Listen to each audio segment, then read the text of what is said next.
we're going to start on time. Thanks for everybody in their seats. Very good. I should be a teacher in the elementary school, the way I got everybody behaving.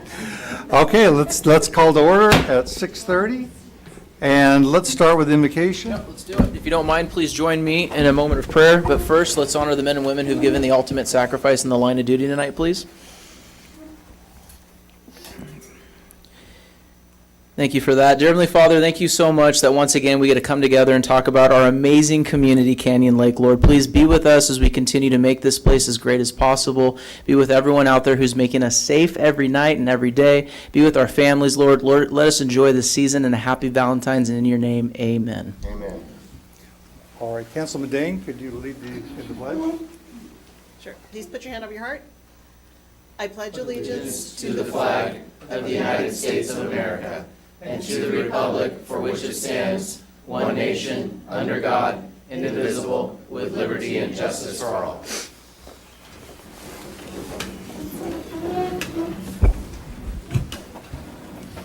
Okay, City Clerk, would you like to do the roll call? I would. Councilmember Castillo? Here. Councilmember Dane? Here. Councilmember Smith? Here. Mayor Pro Tem Terry? Here. Mayor Welty? Here. Mayor, you have a quorum. Okay, closed session report. City Attorney, you have anything to report out? I do. Thank you, Mayor. On item 1 of the closed session agenda, settlement direction was given by consensus. And then under item 3, one of the 2 cases, settlement direction was given by consensus. I have no other reportable action. Okay, thank you. Today we have an exciting ceremonial manner, and that's we're going to have the Citizens of the Month. They're kind of a team, so we're going to bring them all up at once. Let me give you a little view on who these are.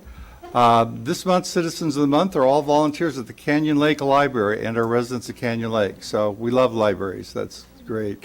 Gretchen Blackford is one. Gretchen has been a library volunteer since 2016, doing story time, which includes stories, songs, and crafts for kids of all ages. She's a retired school teacher and currently works as a tutor to children within Canyon Lake.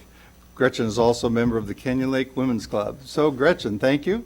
We'll bring you up in just a second as a group. We also have Kathy Wood.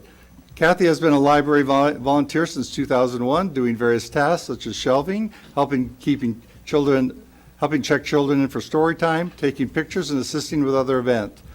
She manages free Little League libraries both inside and outside the community. Kathy has been the treasurer for the Canyon Lake Yacht Club, a member of the Canyon Lake First Aid Committee, and volunteers at the Hope Food Pantry in our city.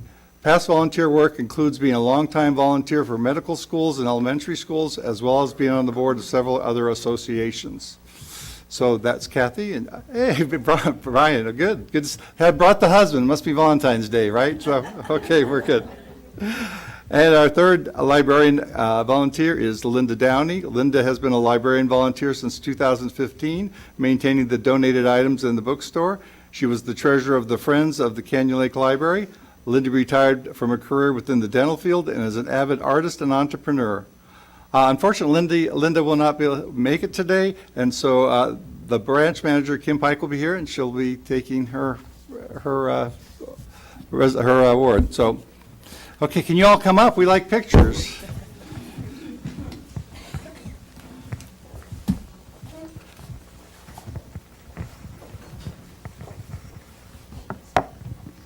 We're going to have to bring the whole house. Oh. They want us over here, so. Oh, okay. Sorry if we were talking about gummy bears.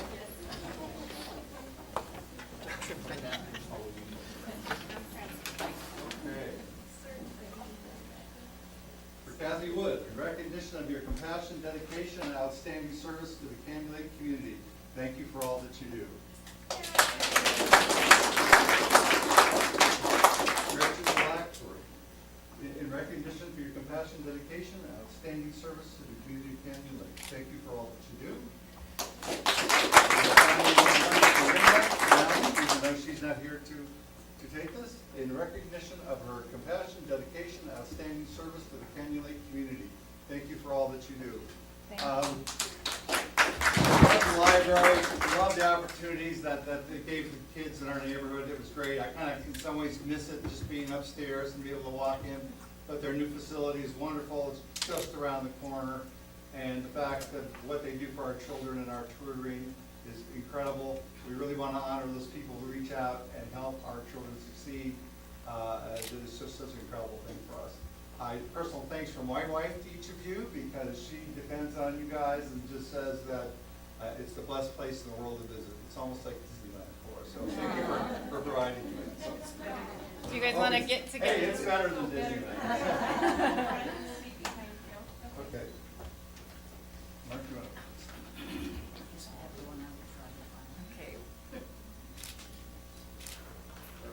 Thank you.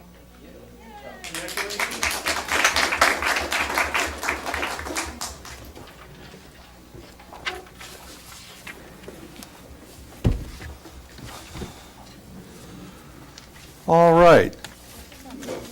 Community reports. Director Darcy Burke, can we start with you? Oh, sorry, Student of the Month. Thank you. Jen, you're going to take this? I will Council? take this.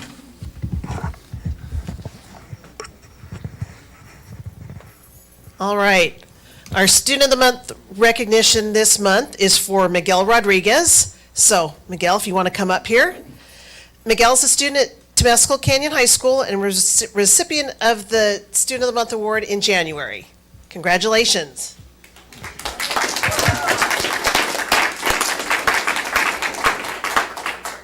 I know our city clerk told you I was going to make you say something. But Miguel is planning on attending Mount San Jacinto College for a business management degree, and hoping you can tell us a little bit about what you want to do, and thanking you for your good grades and being a good student, and congratulations on Student of the Month. But tell us what you're looking forward to. Well, I'm looking forward to in college is that I'm planning on becoming a business owner, and also too, my biggest thing is that I want to give back to my community. Just first and foremost, I want to thank everybody here that's made it possible to get me here. I want to thank the city of Canyon Lake for not only just being the best private community, but feeling like I've been welcome here. I came here in October of 2021, and ever since then, I felt like it was just an easy adjust and easy move in. I appreciated everyone here. I appreciate the POA, making sure that our community is safe and just being welcome every day. But also too, going back to the studying in college, I plan to be a business owner, like I said. But also too is that I want to make sure that I'm giving back to my community. So what I plan to do when I become a business owner is that I want to get into cosmetology. I want to become a hairstylist and a barber. And also too is that I want to make sure that just anybody in need, like kids or anything, I want to make sure that right before school starts, I want to make sure we have a back to school free haircut shop where they come in, they get a free haircut, they get as many school supplies as they need, make sure that they're going in feeling great and looking great, and also making sure that they're welcome and just ready to go. Wow. Yeah.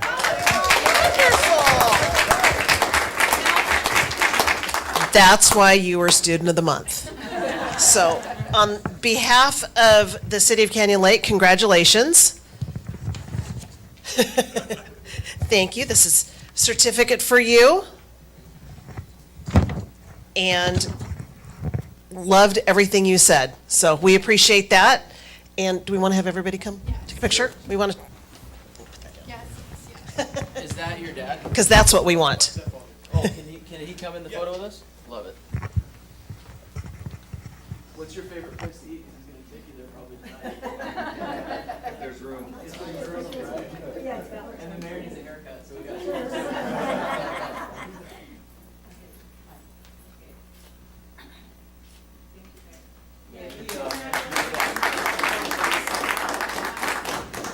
Join city council. Yeah, kick out. Good job. Oh, goodie bag.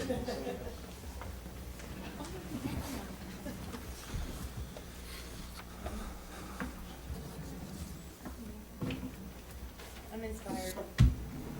Exactly. Inspired. Okay, moving on. I love it. Thank you all for coming. It's Valentine's Day. As I'm looking at the crowd and I'm kind of hitting the head by the red, right? I just got to say, yeah, what a great day. Or the pink. The thing. So, Director Darcy Burke, Elsinore Valley Municipal Water District, let's have an update. Thank you, Mayor Welty, council, staff, residents, and guests. So let's talk about the rain last week, because that was probably something that I really appreciate, because free water is really important, and we live on a reservoir. It's actually Railroad Canyon Reservoir, not Canyon Lake. That is the name of the city, that is the name of the community, but that is not the name of the reservoir in which we built our community around. So the reservoir is performing just as designed. It's spilling. There are no floodgates to open, none. There are valves in the front of the dam that are pressure relief valves. So if the dam were to have an integrity issue, meaning it's going to collapse, we would open those valves to relieve the pressure. But it's not something that you open and close because we may be having flooding. And a lot of the flooding happened, unfortunately, because residents have built on the encroachment area, and whether you bought that piece of property and that happened and you are then, that's a consequence. But again, the reservoir is performing just as it's supposed to do. And I always say we're saving for sunny days, right? So I want to save every drop of water. It's not like when I let the water out, I can refill it. So to give you some idea, I was at Metropolitan Water District of Southern California yesterday, and they're looking at next year a 17% rate increase for water. Free water versus probably $1,500 an acre foot. So we want to make sure that we can keep as much local water here, that we can be as prudent as we possibly can. Obviously, we're going to provide comment that 17% probably isn't fiscally responsible to continue the development that our region has, but realize not all of the region is growing. So it's a negotiated approach that we're going to have to take. But I understand people's concern. I have also had people ask, why don't we raise the causeway? Well, think of the causeways as mini dams, because your neighbors on the other side of that causeway, there's more water on the other side. I've also had people ask about what's the possibility of adding an additional tunnel underneath the main causeway, and that would be something of a conversation, but the causeway tunnel is designed to move water from the East Bay to the main lake. So more water would actually move through, which could be another conversation, but the causeways are also performing exactly as designed. Water is spilling over them. And I know it's an inconvenience when it happens. It doesn't happen all the time. I'm going to date myself. When I first moved here, we used to have flood parties because Getz Road was not in the condition it was. And when the causeways closed, there wasn't really a way out. And so you met your neighbors, you shared pantries, and you come up with like, what's for dinner? Like, who's going to cook up what's in the box, right? So I think we can, as a community, address some of the situation. We are exploring things. I'm in no hurry to move any sediments at the bottom of the lake that's full of PFAS and other things, which is another issue if you want to add another tunnel and other consequences. And all of that equals a lot of money. That's not anything the water district would be interested in doing, so that would go back on the expense of the POA, and that would be tens of millions of dollars. I'm just going to guess, just because of the environmental impact. Any number I ever think a project's going to be, I just double it. You know, my $40 million water treatment plant's now at $77 million, so I just double it, and I'm probably in the ballpark, right? So I just want people to be aware we're going to have more rain next week. We may have more flooding next week, depending on how much we get. The San Jacinto River, which runs down the side of Railroad Canyon Road, was pretty much parallel with Railroad Canyon. Water is very heavy, and when it moves fast, it causes damage. So if we were to have floodgates, which we do not, and we opened it, it would have taken Railroad Canyon out. That would have been a much bigger problem than missing kayaks and patio furniture. So we have to kind of look at the bigger consequence. So for the first time since 2011, we are not putting recycled water into Lake Elsinore. We've reached the mandated amount we have. So all the water that we normally would be putting in that lake, which is 50 million gallons of highly recycled water per day, is going up and going behind Prado Dam. So that's not water necessarily for our region anymore, but it's for the greater region. So that water actually goes into Orange County's groundwater basin and supplies more of Southern California. So none of that water is wasted. It's not like we're dumping it out to the ocean. So there's other places it can go. There's also some rebates coming for taking your turf out, which right now I don't recommend anybody moving anything because you're going to have mud.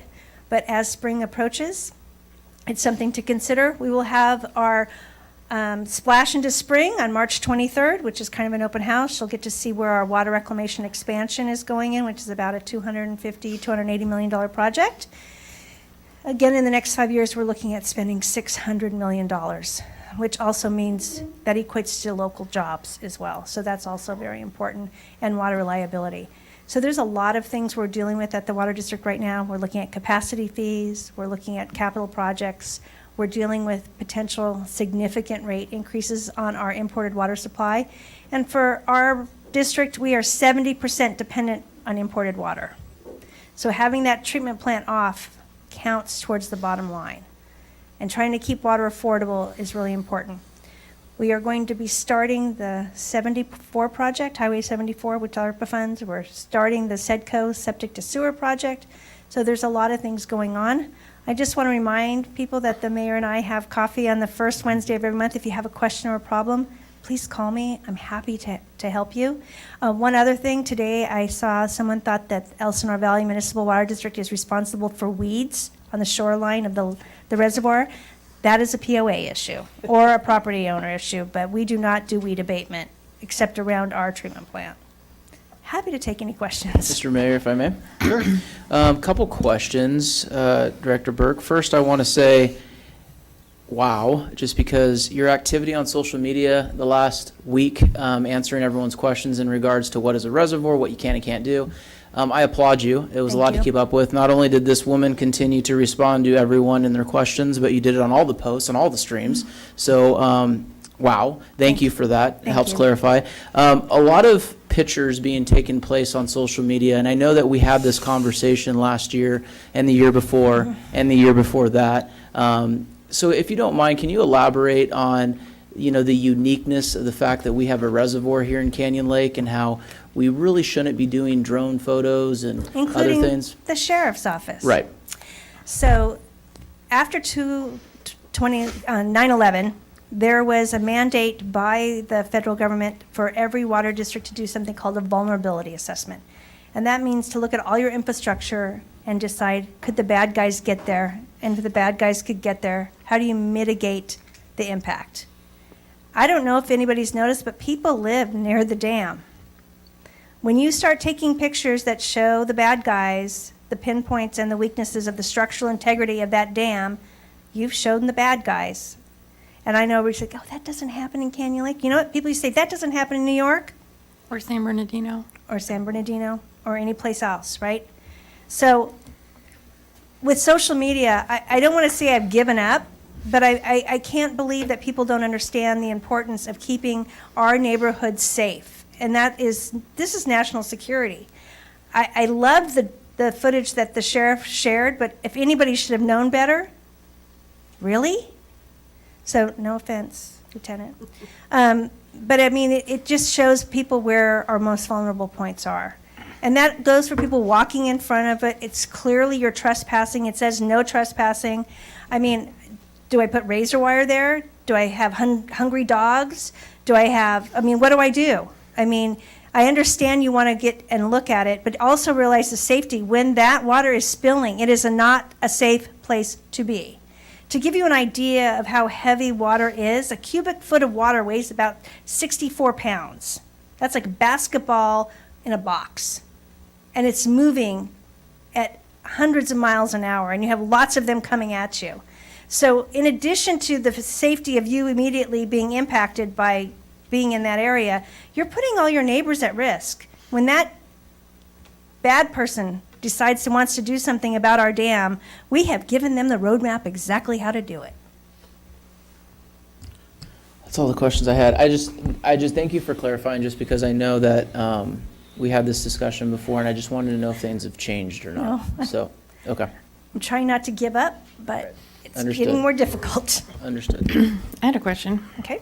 I want to echo what you said about the responsiveness. Thank you so much for that. because learned a lot as well.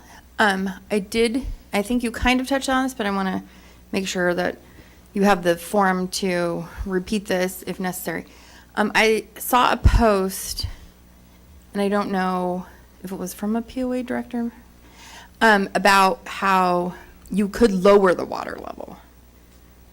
I'm glad you asked that. It was a POA director. But if we wanted to, we could lower the water level. Actually, that's not accurate. So the dam is designed to spill over the top. Those pressure valves, when you have that much water coming at that time, it would take us days to lower the lake level. And by that time, the spill would have stopped. Because if you noticed, it went fairly quickly to where the causeway was open. I think it was a day and a half.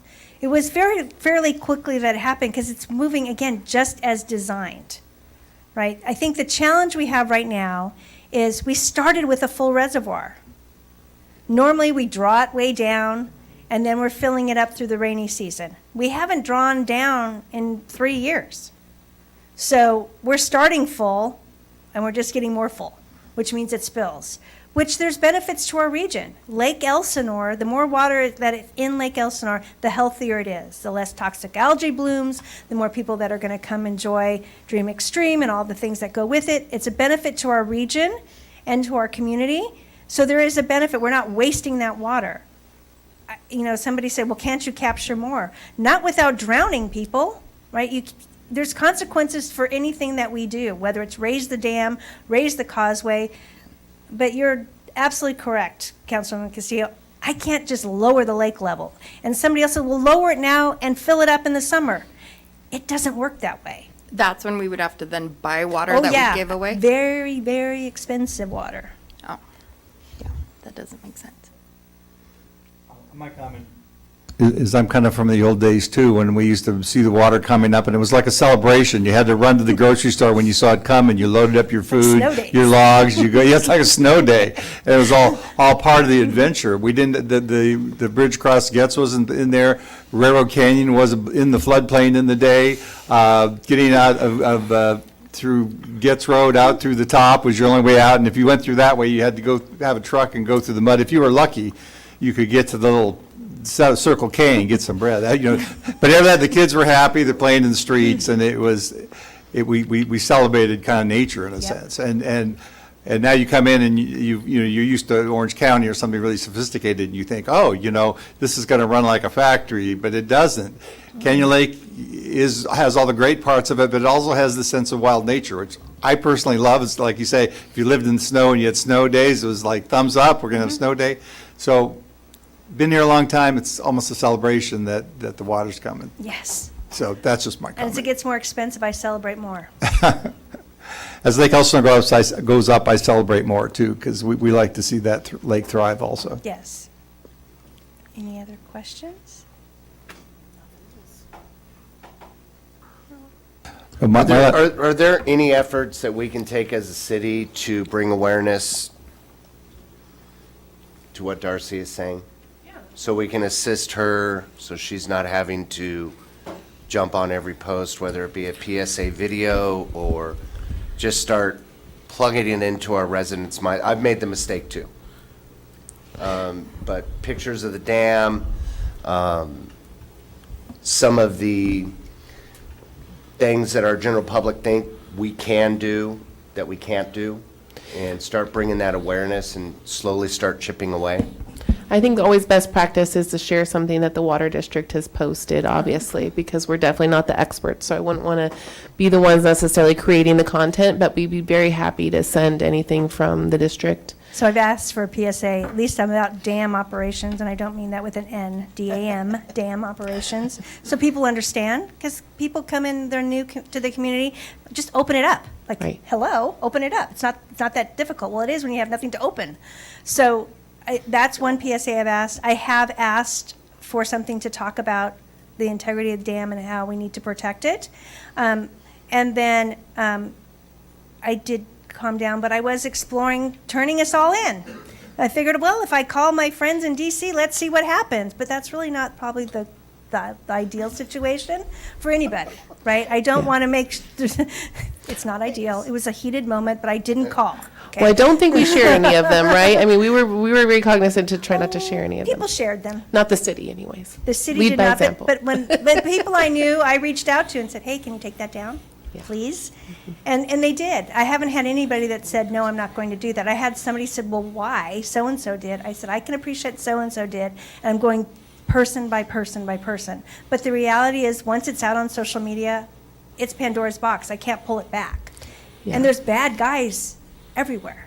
And on the emergency preparedness side, I'm sure it would be appropriate if we needed to make something, if you don't have anything from the district. Mayor, can I ask a question? What enforcement mechanisms does the district have for trespassers at the dam? Police, call the sheriff, we have a letter, but, you know. Okay, so you use the traditional penal code trespassing? Okay, maybe we can look at something on our end to assist with that, Mayor, if that's something the council would like us to look at. I liked my idea of hungry dogs, but I was told no. We can look into that. Maybe sharks with lasers.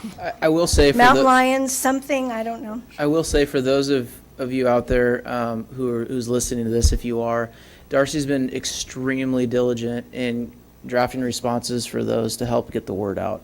There hasn't been a time yet where a policy question has come up where she hasn't called her general manager or staff or those that need to find the answer. And I think that's how we help with some of the educational process. It's not that we're naive, it's just we like to understand what's going on and everyone has an opinion, but until we get the facts, I think that's what's important. I think we can help each other. I know that Casey was doing that last week too, encouraging people to understand what we're dealing with here in regards to it being a reservoir and the educational process of Right. that. So I just want to say once again, thank you. I know the rains are coming again.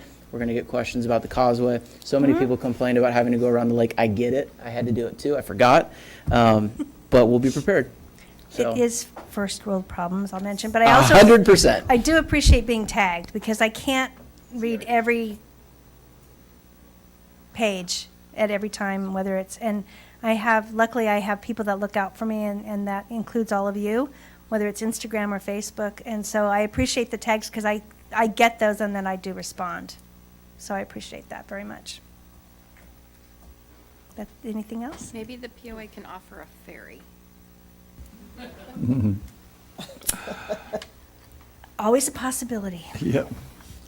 And just to clarify, the Meet the Mayor and Director is the first Wednesday at 7:30 in the morning. We usually get a turnout of 10 people. It's a rather intimate and conversational event, so if you want to spend some time getting some depth into what we do, please come.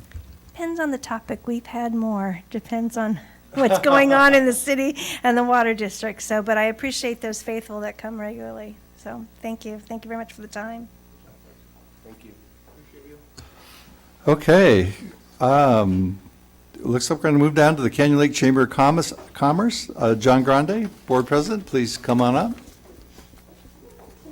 I think the POA was next, but no one's here? Yeah, they actually gave their time to Darcy, along with the school board too. That's why she spoke so Oh, long. right on. Just for the record. Right. Good evening, Mr. Mayor, Mayor Pro Tem, council members, city staff. As always, I'm delighted to be here. I'll be brief, I promise. Few additions. Some of you may know Susan Prince here in our community. She has now been appointed our volunteer director.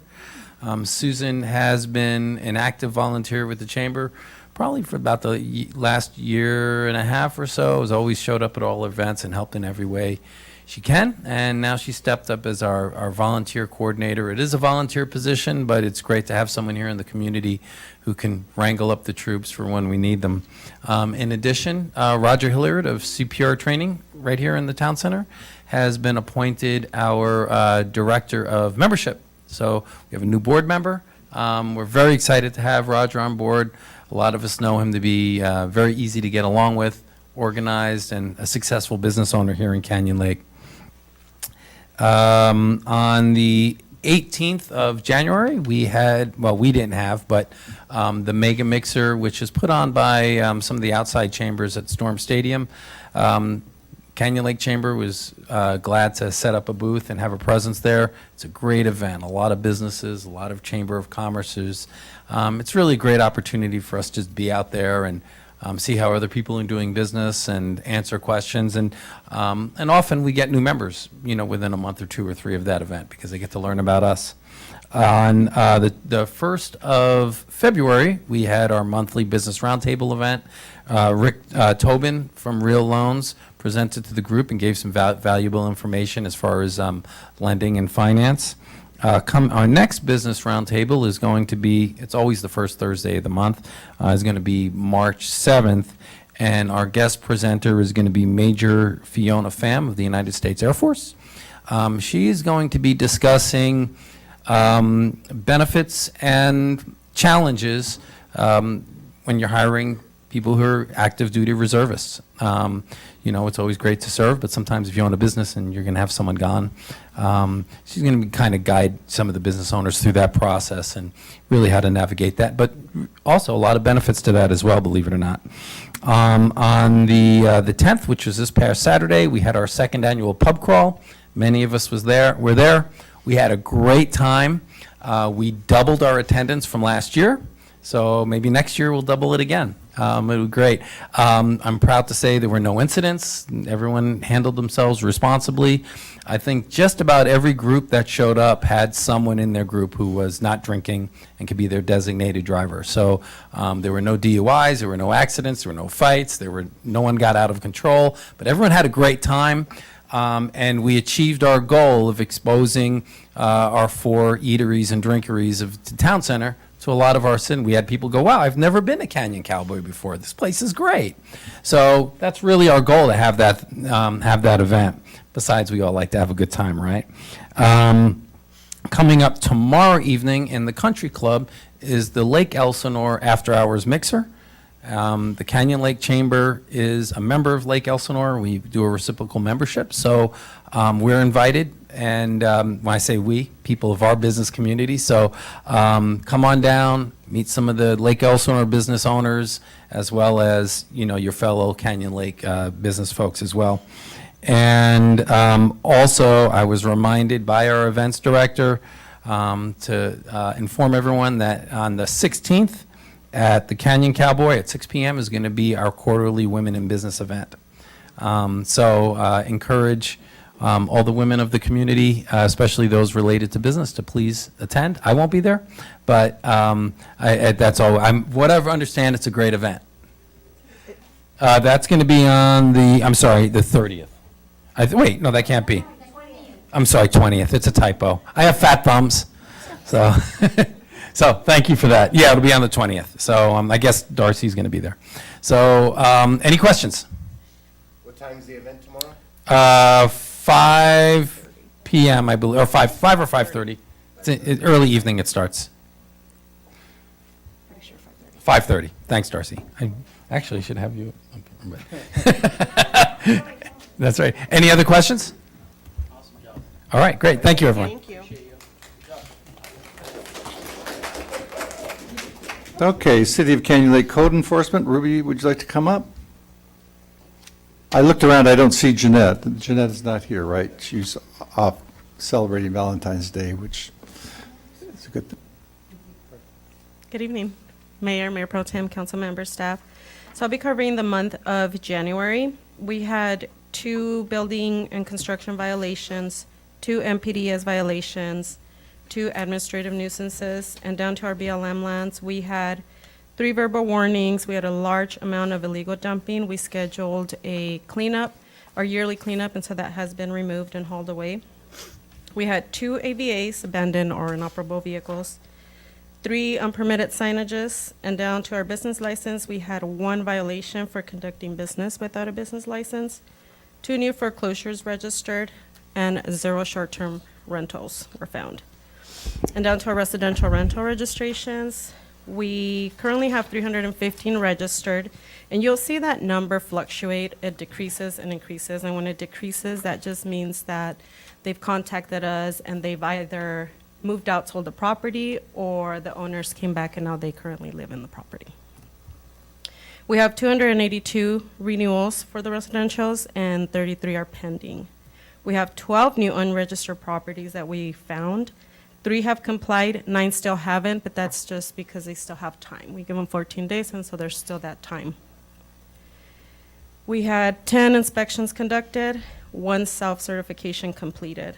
And down into our business license, we have 6 new commercial business license registered, 3 new home occupations, 9 new out of city, and 306 have renewed so far. And that is all I have. I have a question. If you could, just kind of an overview, what happens if someone is operating a business without a license? Like, what is the penalty? What does that even mean? So we start off with the notice of violation if we do find out that they don't have a business license, and we give them 7 days to come in and register their business. If after the 7 days we have not heard from them, they haven't contacted us, on the 8th day we will issue the first citation. And then citations keep accruing every week. Is that an administrative citation? Administrative citation. And what is the definition of doing business? Any service provided in Canyon Lake where you are generating revenue from. So if you're selling anything? Anything you're selling, anything you're selling. Okay. How did you identify that PSA. business? How would we identify? How did you identify? This one? Yes. This one came in as a complaint. And so there was somebody, a landscaper, for instance, inside the gates. They didn't have a business license. Code enforcement went out there, verified, they said no, and so then we went ahead and issued an NOV right there and then and told him he needed to come in. Same question regarding the 12 unregistered property rentals that you found. You say that 9 have complied or 3 have complied? 3 have complied and 9 still have not. What are the ramifications if those others don't comply within that timeline? It's the same process as a business license, so we start with the notice of violation, give them that 7-day time frame to come in, and then on the 8th day, we'll start with the first citation. How'd you find them? One of my code officers, that's what she does. She's constantly online and just checking different sites that we either know of or we come across, complaints. Sometimes they're complaint-driven. Do you find, or is there a way that you can say whether or not they were aware that we had a residential rental program? To be honest, they'll say they don't. They didn't know, Mhm. right? Thank you. You're welcome. I got a question, Ruby. So Mark hit on, quite a few of the questions I was going to ask, but have we internally discussed what it would look like to have the pro-business mindset of looking at our landlords and saying, you probably didn't know, but in order to conduct a rental business within Canyon Lake, you're required to be a registered business license holder. For a landlord myself, it's easy for me because I'm part of the city, but when I tell my clients or my tenants that my house has been certified by the city and has been inspected by code enforcement, my points go up. So right now, if folks are paying attention in our real estate space, they're seeing that there's more rentals out there than there have been before. Inventory has always fluctuated in Canyon Lake, but when it comes to rentals, they're very difficult. So landlords are competing against themselves. To make themselves more credible, this would be a great program to incentivize future tenants to want to rent with them as opposed to not. Have we looked at packaging a deal or a program where we would be coming to the landlord as opposed to saying, hey, gotcha, this is what needs to happen, and said, hey, this is a cool program that's actually going to help you rent your property out quicker because your tenants are going to be more inclined to want to participate with you because you're registered with the city. Have we had those conversations? Not to that extent, but city manager, myself, and our senior admin assistant, we have been discussing the residential program a lot and what changes need to be made and what we need to put out there to educate the public more. And they probably don't know that we have this program. A lot of times they don't. And so we need to do more outreach and just figure out different ways and tactics that we can get people to come in and register. Because I would argue that they don't know Right. at all. And then I would argue that this is just yet again another fee, a government fee that I have to pay for But if we turn the corner a little bit and have that conversation of what you're going to get out of it, I mean, we send out these little business license certificates that most of the time go in the trash, but if it's part of, say this is going to help you with your business, because that's what it is, right? We're trying to be a Right. business-friendly community. So let me know if I could be of any help with that. But talking to my fellow landlords, there's a pool of us and we work together. I know that this would be very popular for them because it would be just one more thing that they could tell their future clients. Yeah, that's definitely something we will look into. Very cool. Thank you. Welcome. Good. Thanks. Lieutenant Edwards. Lieutenant Edwards from the Sheriff Department, so. Good evening, Mayor, Mayor Pro Tem, council, staff. Just want to let you know that we are working on the 2023 year-end stats. I'm just waiting on the final UCR data. I should have that for you for next council meeting, and I will present it. Other than that, I really don't have any information to pass on to you, but if you have questions, concerns, please let me know. So I got a crazy rumor that I got to run by Oh. you. The don't shoot the messenger. Okay. Someone said that there was dropping of illegal aliens in Canyon Lake at the hotel, and that they've been mobbing the town center. First I've heard of it. Good, me too. Okay. So I'll look into it, Okay. certainly. Okay. Really? Yeah. Yeah, oh yeah. Just got that one about 3 minutes ago. If they read it on social media, though, it might be true. It's got to be. I'm just It's saying. got to be. Thank you. You said aliens? No, illegal aliens. oh, Yeah, oh. yeah. Not aliens from outer space, aliens. Okay. Call me for a second, 1 second. I was thinking UFO stuff. No? Okay. The whole protect your border stuff like that's starting to come out, right? That's campaign season, right? Oh, yeah, So, for sure. Thank you. Any other questions? Okay, thank you. We'll see you next month for your full report, Absolutely. and Yep. looking forward to that. PowerPoint and all. Yeah. I'll see if I can put a video in there. Yes. Yeah. All right. Thank you. Yeah, if Thank you. Get any green men, make sure you get some. Okay, yeah, we'll you're we'll good. make sure. Okay. All right. Chief Latendress, Canyon Lake It's good. Fire Department.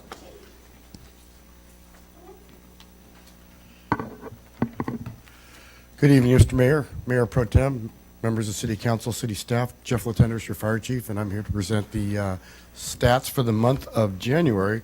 But before I start, I guess I'll address a couple things that might have been mentioned earlier in the meeting. Obviously, the storm was fairly significant. I think it even took us by surprise. I'm an amateur weather geek. I follow what's going on, and I think the one day when we had rain for almost 24 hours straight even surprised us. We were not prepared when the causeway closed. We ended up recalling additional personnel so that if there were an incident on the other side off of Longhorn on causeways, we could still provide emergency services. We continued to check the causeway during the evening through the morning hours, and we were able to maintain emergency access through that. So we're continuing to monitoring. We're looking at ways we can improve our service out to that area. We're looking at a weather station at the fire station so that we can monitor it.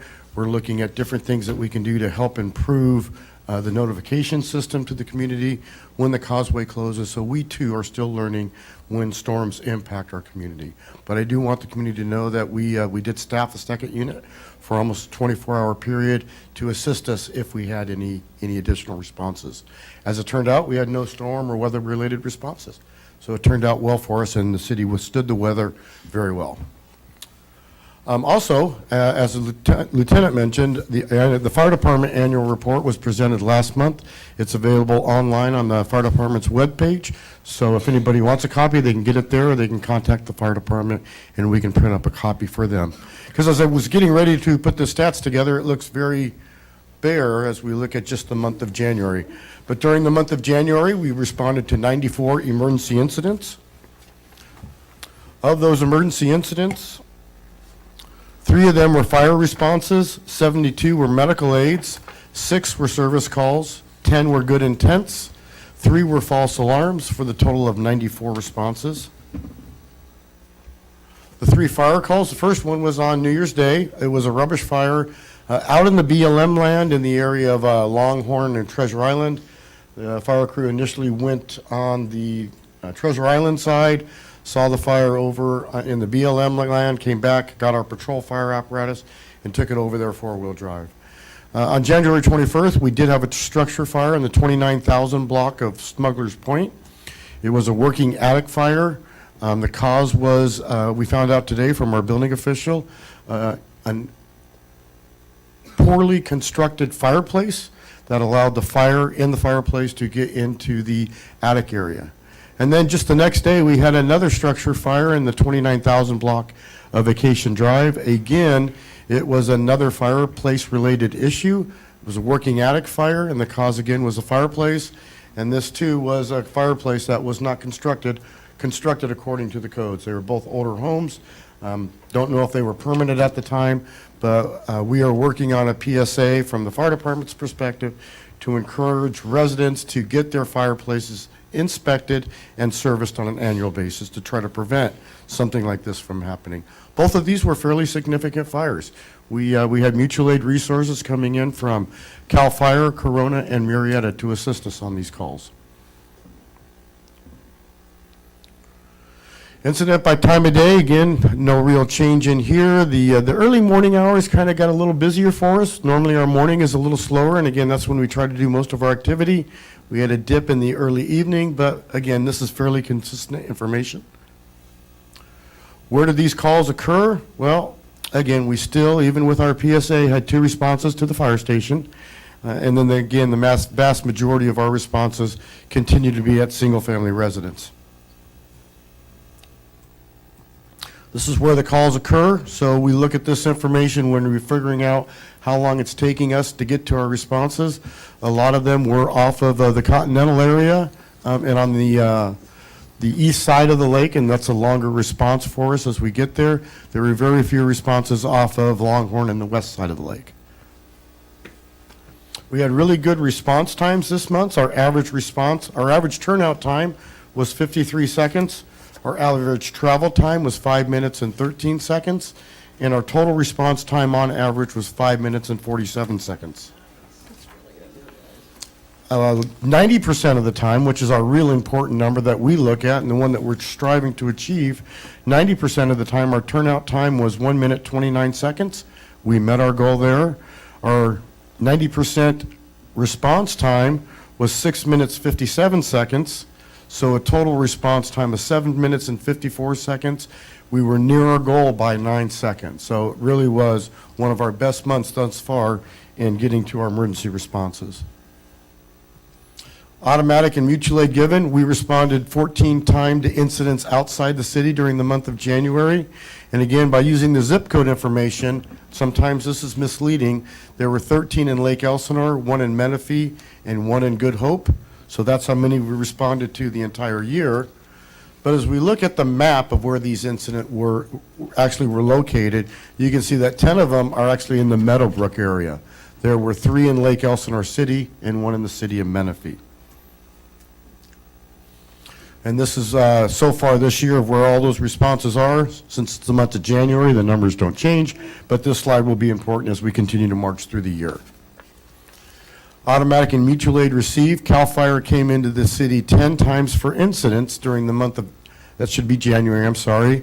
And then again, as I mentioned, Murrieta and Corona Fire also came into the city 3 different occasions to help cover us. So we had 11 incidents inside the city for aid. And this is where those incidents did occur. Our training hours, blood, sweat, and respect. The first 2 you give, the last one you earn. Our A shift had 41 hours of training. Our B shift had 35 hours, and the C shift had 28 hours. The focus this month was on fire prevention and inspections. And as I mentioned on a couple different occasions, on March 1st, we will be starting our inspection program.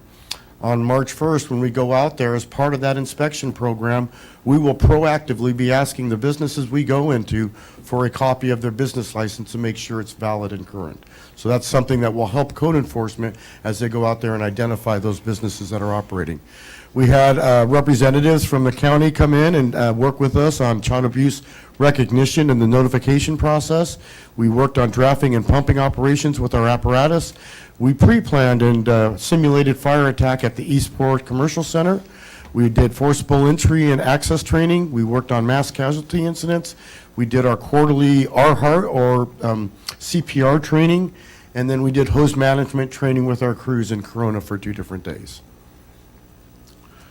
Public education community outreach, we did our neighborhood birthday, we attended a neighborhood birthday party. We were at the fundraiser for Mr. Furia. Last month at the city council meeting, I was honored with a quilt.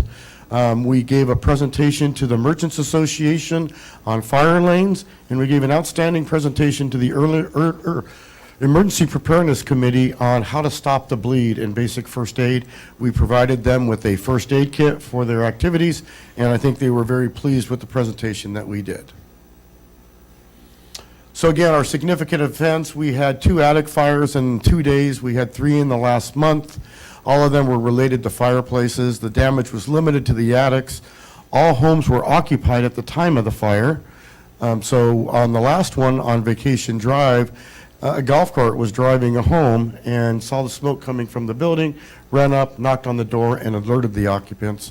All the occupants that were in the homes have been red tagged. The occupants are displaced, and so we're working with the building department to try to get them through the building and permitting process as quickly as possible. And as I mentioned, we're working on a PSA to educate the public on how they can better maintain their fireplaces and hopefully prevent something like this from occurring in their home. Talk about our fire station painting. It looks a lot different. It was a great job, so there's a lot of before and after pictures. Came out great. I'm trying to think of his name. Brian Hoffman Painting did a great job at it. Unfortunately, the timing was right about when the rain started, so it was delayed a little bit, but we are extremely pleased with the new look of the fire station, and we thank the council. Again, this was done with ARPA funding, so it's just another step, our first step of a significant improvement on the fire station after we purchased it. And that's my presentation. I'm available for any questions if you have any. Please tell Captain Gorder congratulations from us. He had a baby daughter today, so yes, congratulations, a Valentine baby.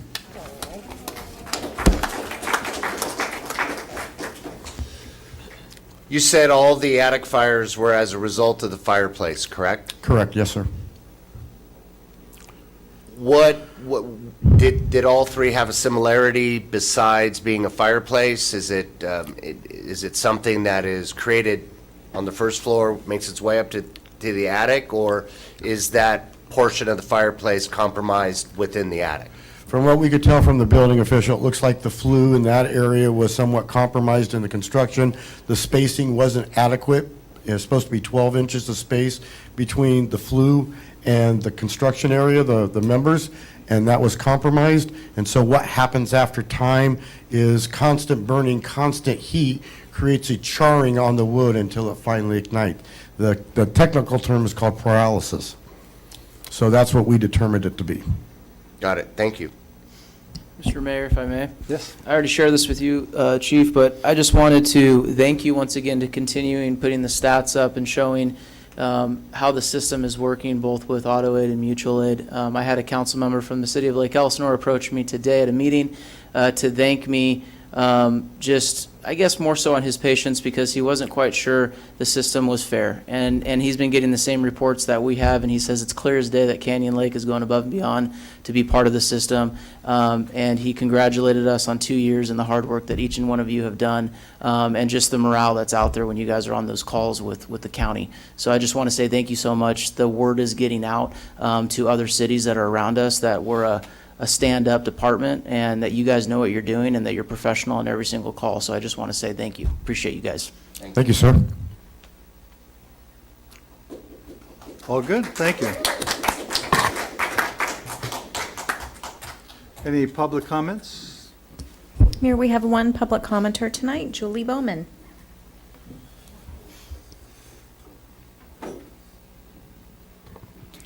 Hi, everybody. Happy Valentine's Day. I just wanted to take this time to introduce myself. I am running for the Republican Party Central Committee. I wanted to put the face to the name on the ballot.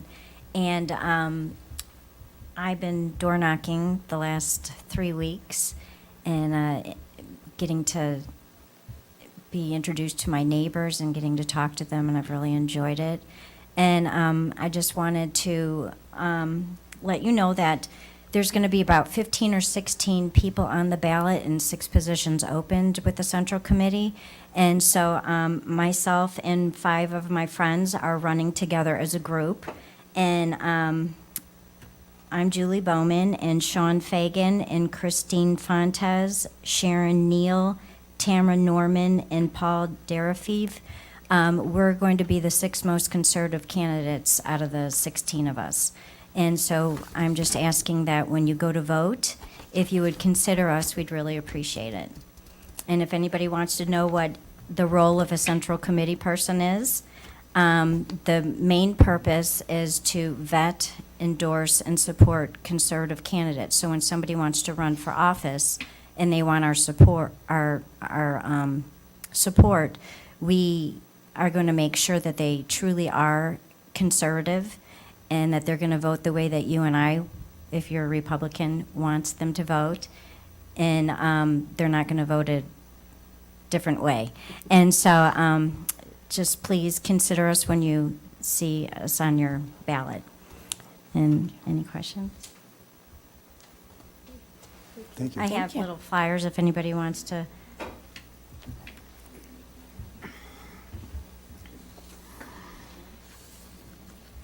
Anybody else? Can we permission the council to move an item around? I'd like permission of the council to move an item around, business item 9. We have a guest here to speak, and now that we've had our public comments, I'd like to, there are with council, if we move ahead with that? You got committee and council reports first, and then I'll go with that. You go with that, move it ahead? You want to move it above the reports? Yeah. Cool. All right. I'm good with We it. good with that? Okay, here we go. Jen? Okay, sorry. We have talked about in a few meetings what started out as our Southwest Women's Elected Group has morphed now into the Southwest Riverside County Higher Election Coalition, chaired by our colleague, Dr. Lisa DeForest from the City of Murrieta, and she's going to give us a presentation. Well, thank you, Mayor, Mayor Pro Tem, and council, staff, as well as guests. Happy Valentine's Day. I am excited to talk about this. It is true to my heart. Higher education in our valley is very lacking. And what we started out, as you gave a great introduction of, is we realize there is a horrible amount of brain drain in our communities. We have great kids driving hours to our university systems. So we are pushing for an expansion of Mount San Jacinto College. They have a 35,000 square foot floor that is waiting in the Abbott building. So Mount San Jacinto College built out Tower 1. Tower 2 is available, and here's a great picture of it. It is, like I said, 35,000 square foot.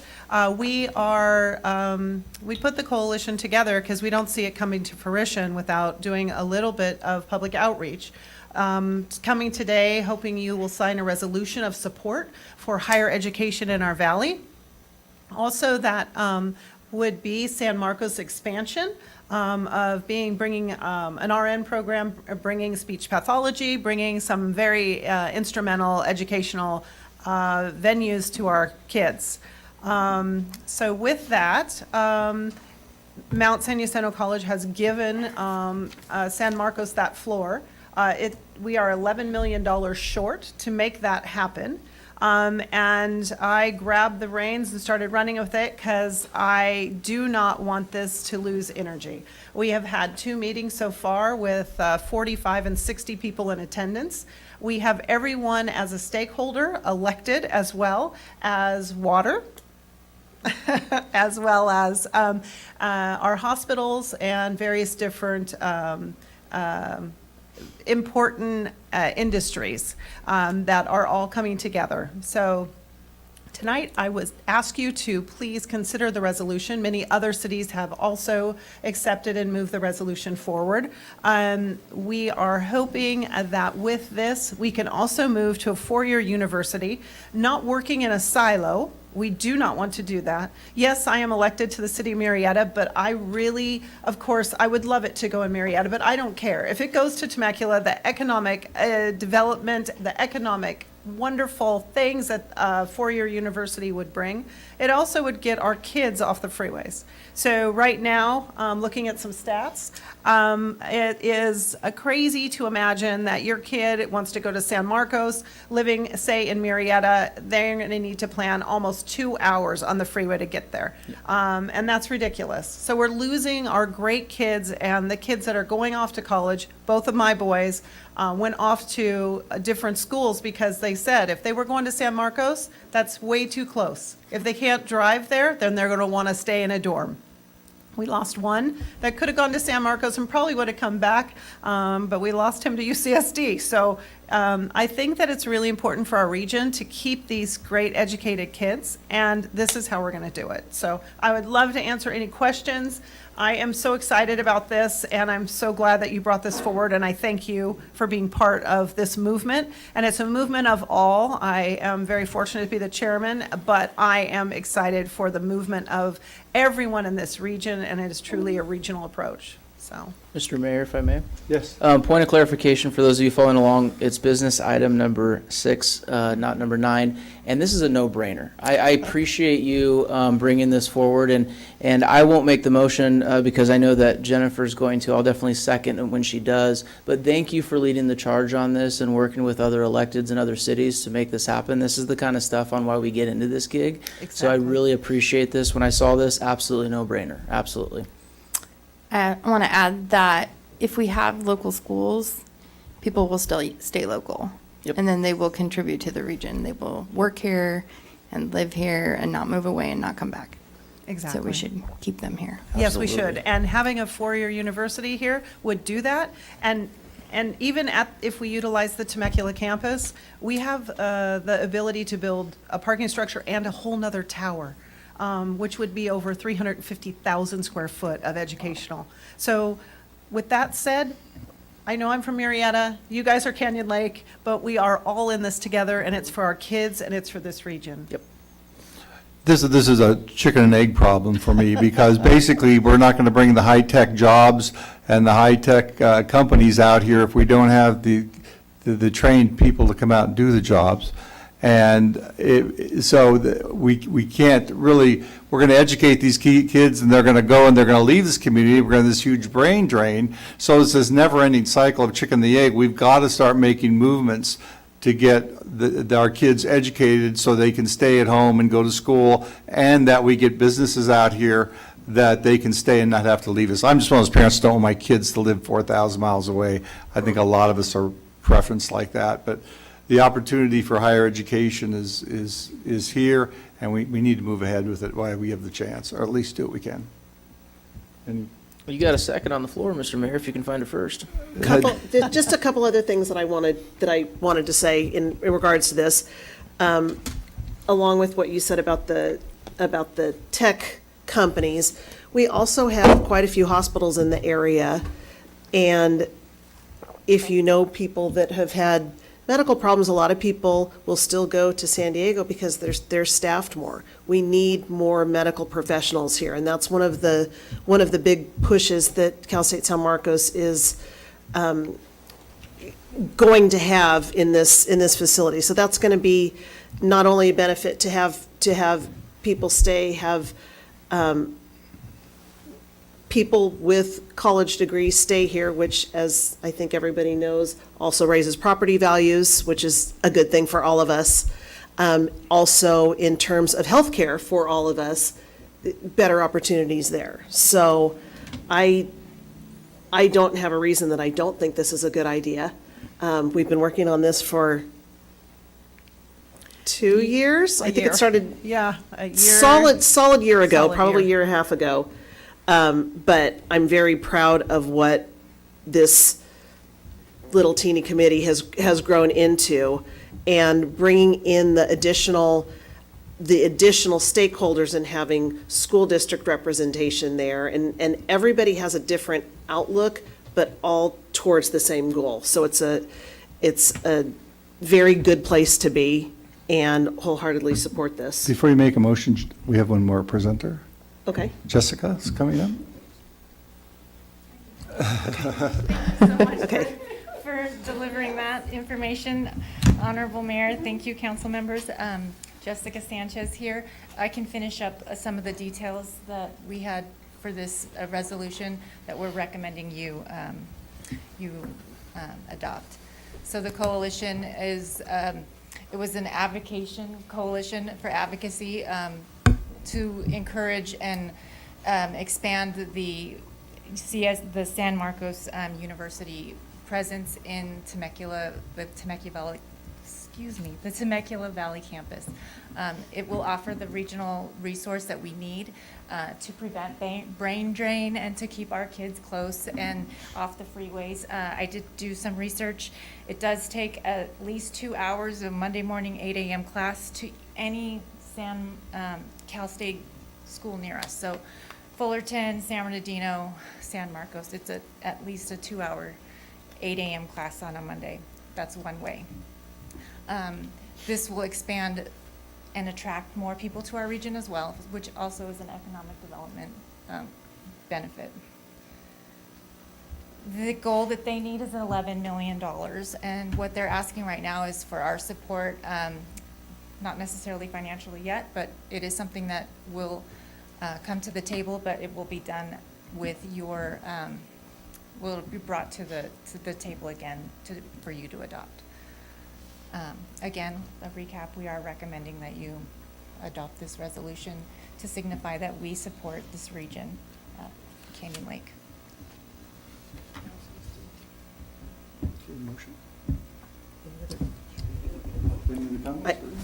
I will officially make a motion to adopt Resolution 2024-05. We'll take a roll call vote. Councilmember Castillo? Aye. Councilmember Dane? Aye. Councilmember Smith? Aye. Mayor Pro Tem Terry? Aye. Mayor Welty? Aye. Passes 5-0. Thank you for coming. Jessica, thank you. for your presentation. And just to extend an invitation, our next meeting is February 27th at 1 o'clock at Marietta Library. Everyone is welcome. Please come give your input, and we should have some really good stuff. So thanks so much. Thank you. Good night. Thank you all for allowing the change. I know we had a different agenda going, but I wanted to allow our people to go have a little bit of Valentine's Day they have left. So moving on, we're going to go to councilperson's comments and committee reports. Jeremy, you'd like to start? Sure, I'll make it quick. Mark Terry's got more important things to discuss with his report than I do, but I still want to give our update on the real estate side. Median price for January of 2024 is $640. Average price sold in January of this year is $688. So real estate pretty good. Inventory still low. Sales price range between $450 and $1.4 million. So pretty strong. Couple updates for RTA and RCTC. RTA it was interesting. First meeting as chair. They do such a good job, such good staff over there, such good leadership. We honored our outgoing chair, Linda Molina from the city of Calamasa. She did an incredible job last year, and it's an honor to be able to work with her now as chair of RTA and work with her side by side. So that was a great experience. RCTC Phase 2 for Railroad Canyon is going to start happening, so we're going to see some construction right here, so be mindful of that. Also, today, I believe at 12 o'clock lunchtime, there was, I guess you'd call it a ribbon cutting for the expansion project on the 15 freeway going to San Diego. They're going to extend it out additional lane, so they got approval for that. Ken Calvert made a big push for that and got some additional money. And I know we're all impacted by the traffic that goes through Fallbrook into Temecula. It's a complete nightmare. And so they're going to start hopefully alleviating that. RCTC, we're going to be looking at some speed study stuff as well to see if we can help with some of the congestion that's happening over there. Other than that, I yield my time. Okay. Councilperson Castillo? Happy February. Love this. Moving along. New goals. All right, Councilmember Terry.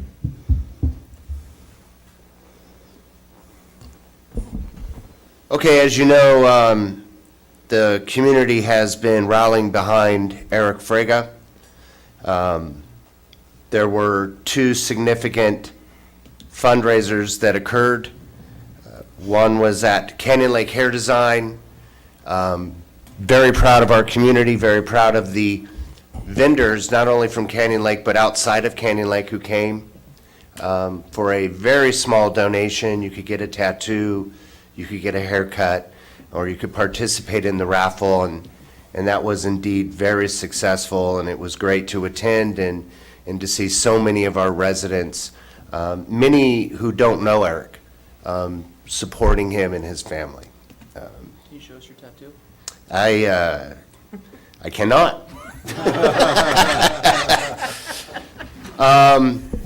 I don't know how many people attended the fundraiser at the Sports Stop. I know that Council Member Dane and I did attend. I believe it was exclusive, was it not, to those attending the fundraiser, and you would never know it, it was packed.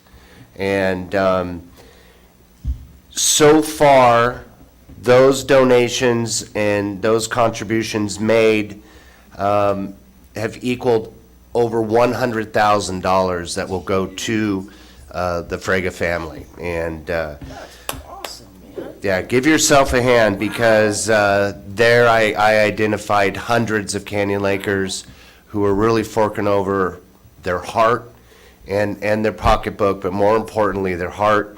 And they had the American Cancer Fighter Battle Axe. And that battle axe went for $6,000. Yeah, and it was right there about $4,000. And I saw that one guy thought he was going to get it, and then all of a sudden it just took off and ended up at $6,000. And you can actually go to the Sports Stop. The person who won that bid made the agreement that he would display it there at Sports Stop. Once again, it's why I live here. It's why it's the greatest city in the world. And thank you, Canyon Lakers. Councilmember Dane. I won't be quite as short as Councilmember Castillo, but close. I had the opportunity to attend the roundtable meeting that I'd never attended before, so thank you for that. I enjoyed it. I'd be happy to fill in. I'd like that. Very, very good conversation between the POA, Water District, Chamber, and the city. So very, very interesting and informative. We did have another Student of the Month ceremony last week, and we do have another Canyon Laker that's going to be coming hopefully next month. And last but certainly not least, I would like to wish one of our very faithful TV viewers, my niece Kristen, a very happy birthday today. Happy birthday. Yay. Thank you very much. One of the committee meetings I attended was the emergency preparedness. I learned something called Stop the Bleed. I learned that Stop the Bleed is not for the timid or for someone who's apprehensive. Halfway through that, you realize you really got to get past the fear of blood, and you got to get past the fear that you have to do something, because why there wasn't any live action going on, even from the demonstrations, I realized that I would have to step up and become a different person for that 10 minutes of the emergency or longer, because it's quite the effort. One of the key things I learned, that tourniquets are okay. If you tourniquet somebody, their arm's not going to fall off in 5 minutes. There is a timeline of 2 to 4 hours, but if somebody's bleeding, you've got some options. Anyway, great presentations presented by our own fire department, and believe it or not, I'm a better person after that presentation. So, okay. Other than that, the SCAG meeting we discussed was the Connect California issues that we're going through. They're going through to finalize some plans on how to do a efficient way of getting transportation around California on a very multimodal system. There are some grants available. We're looking at Railroad Canyon. We're looking at grants to do some of that work. So we're keeping our heads up.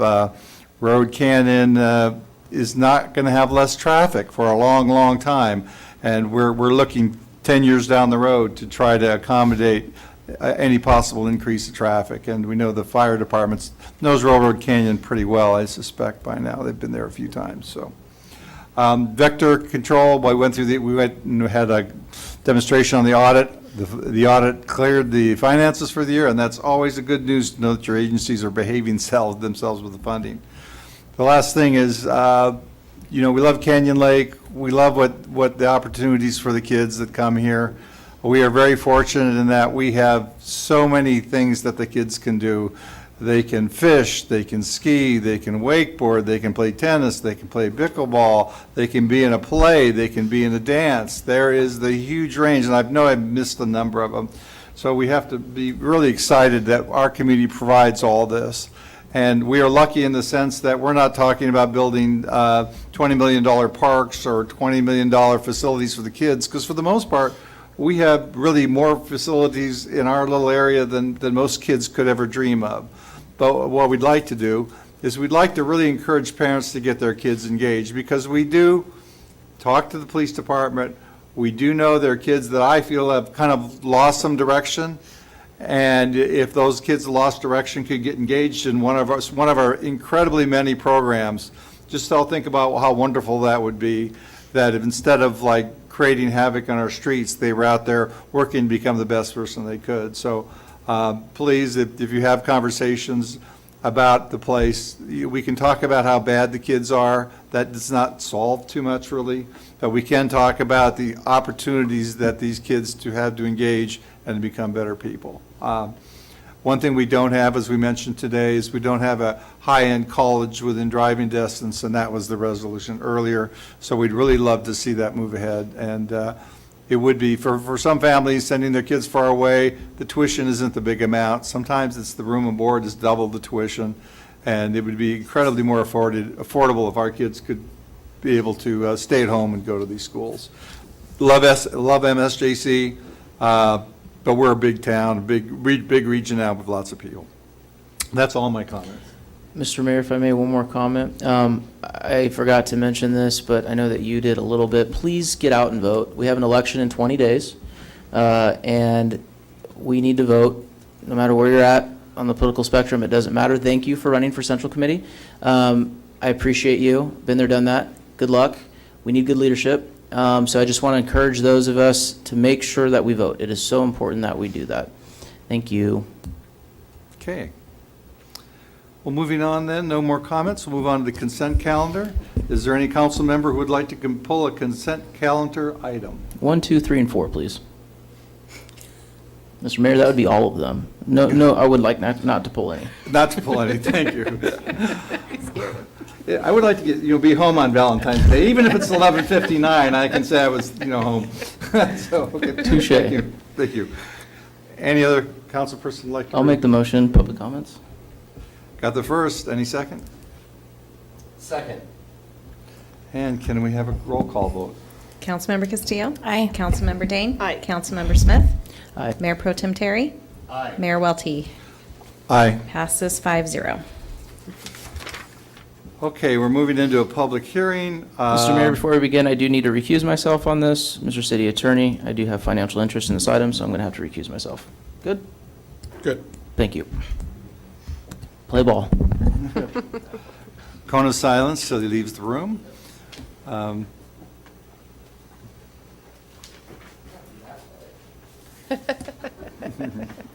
pressure.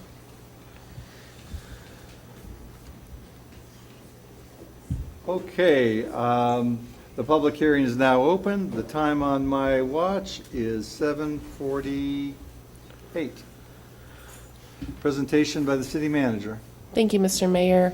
Last month, the city staff presented to all of you some conversations we've had with various residents, I should say property owners, in looking at our residential rental program.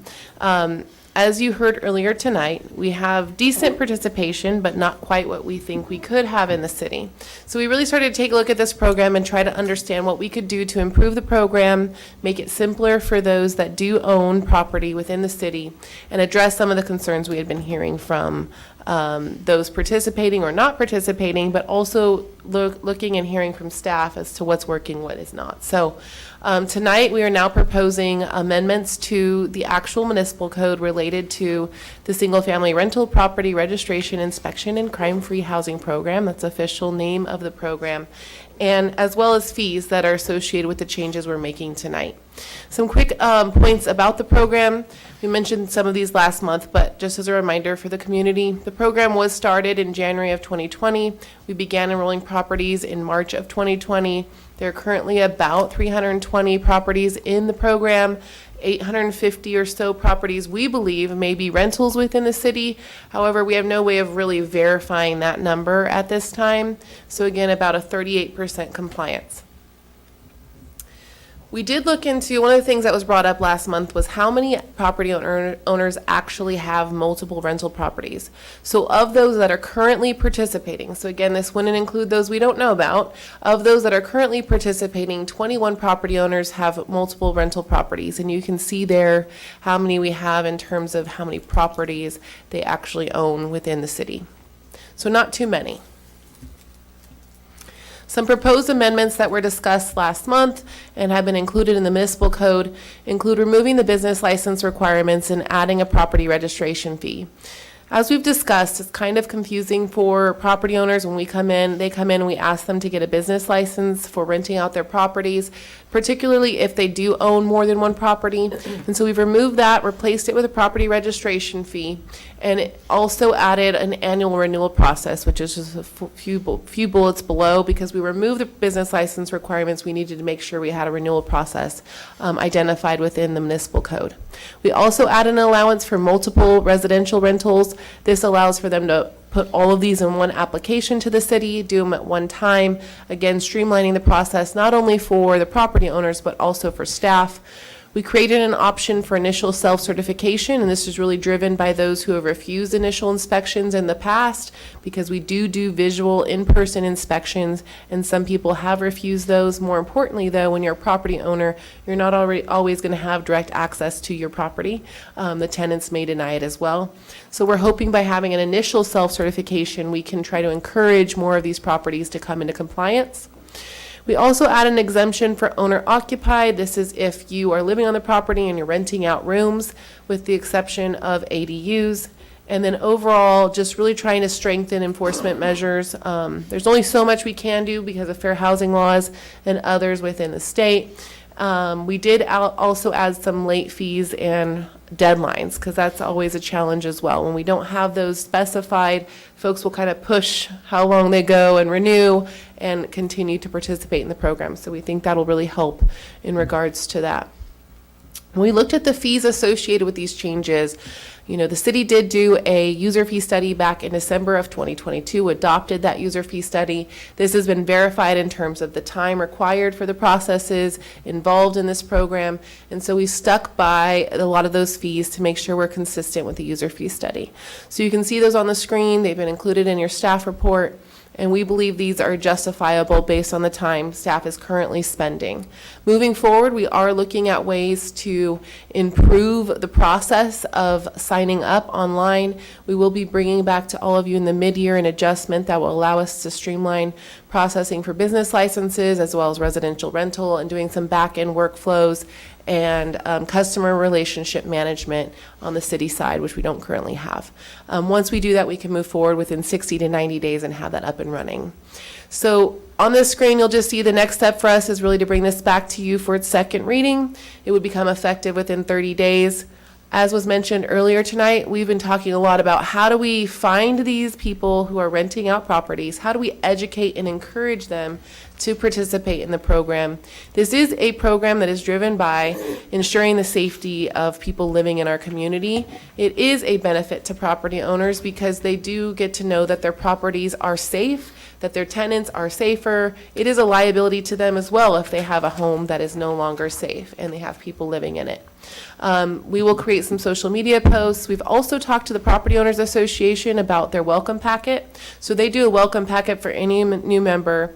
We've been working on a flyer that we can include for the EMS program as well as residential rental, and just encouraging them to to learn about the services the city offers, follow us on social media, that sort of thing. So we're currently working on that flyer, waiting for these changes to be put in place.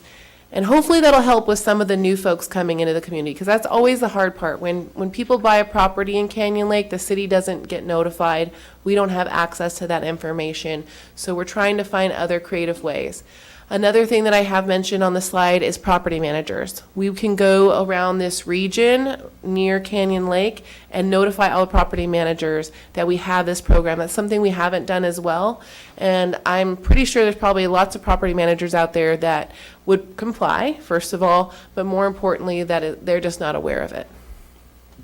And so that concludes my presentation. Again, tonight, the item before you is adopting the resolution amending the municipal code, as well as an ordinance, I should say, as well as a resolution for the fees. So if you have any questions, I'm available. We also have Ruby, and Aaron is here, a senior administrative assistant, to provide any answers for you.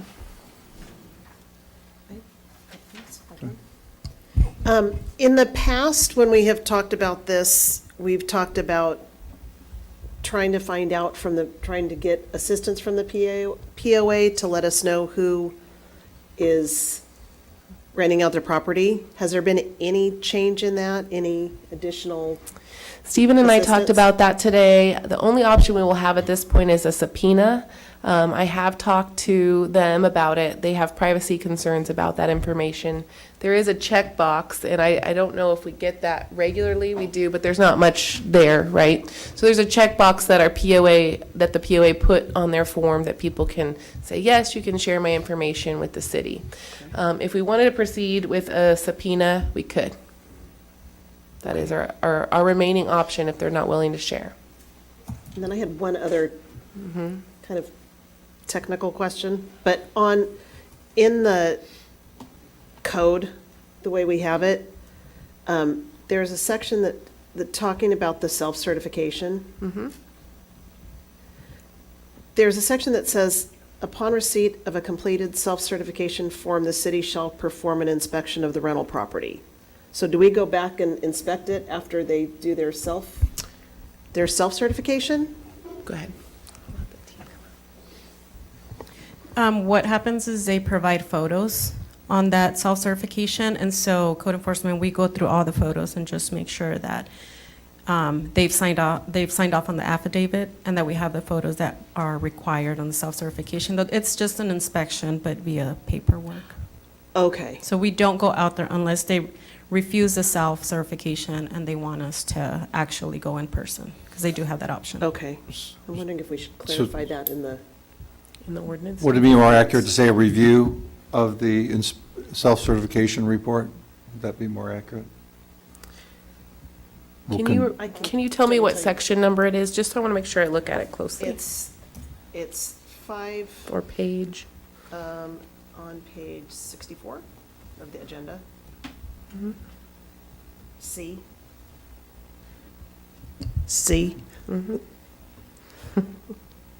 Just Getting get there. that first C, yes, okay. question.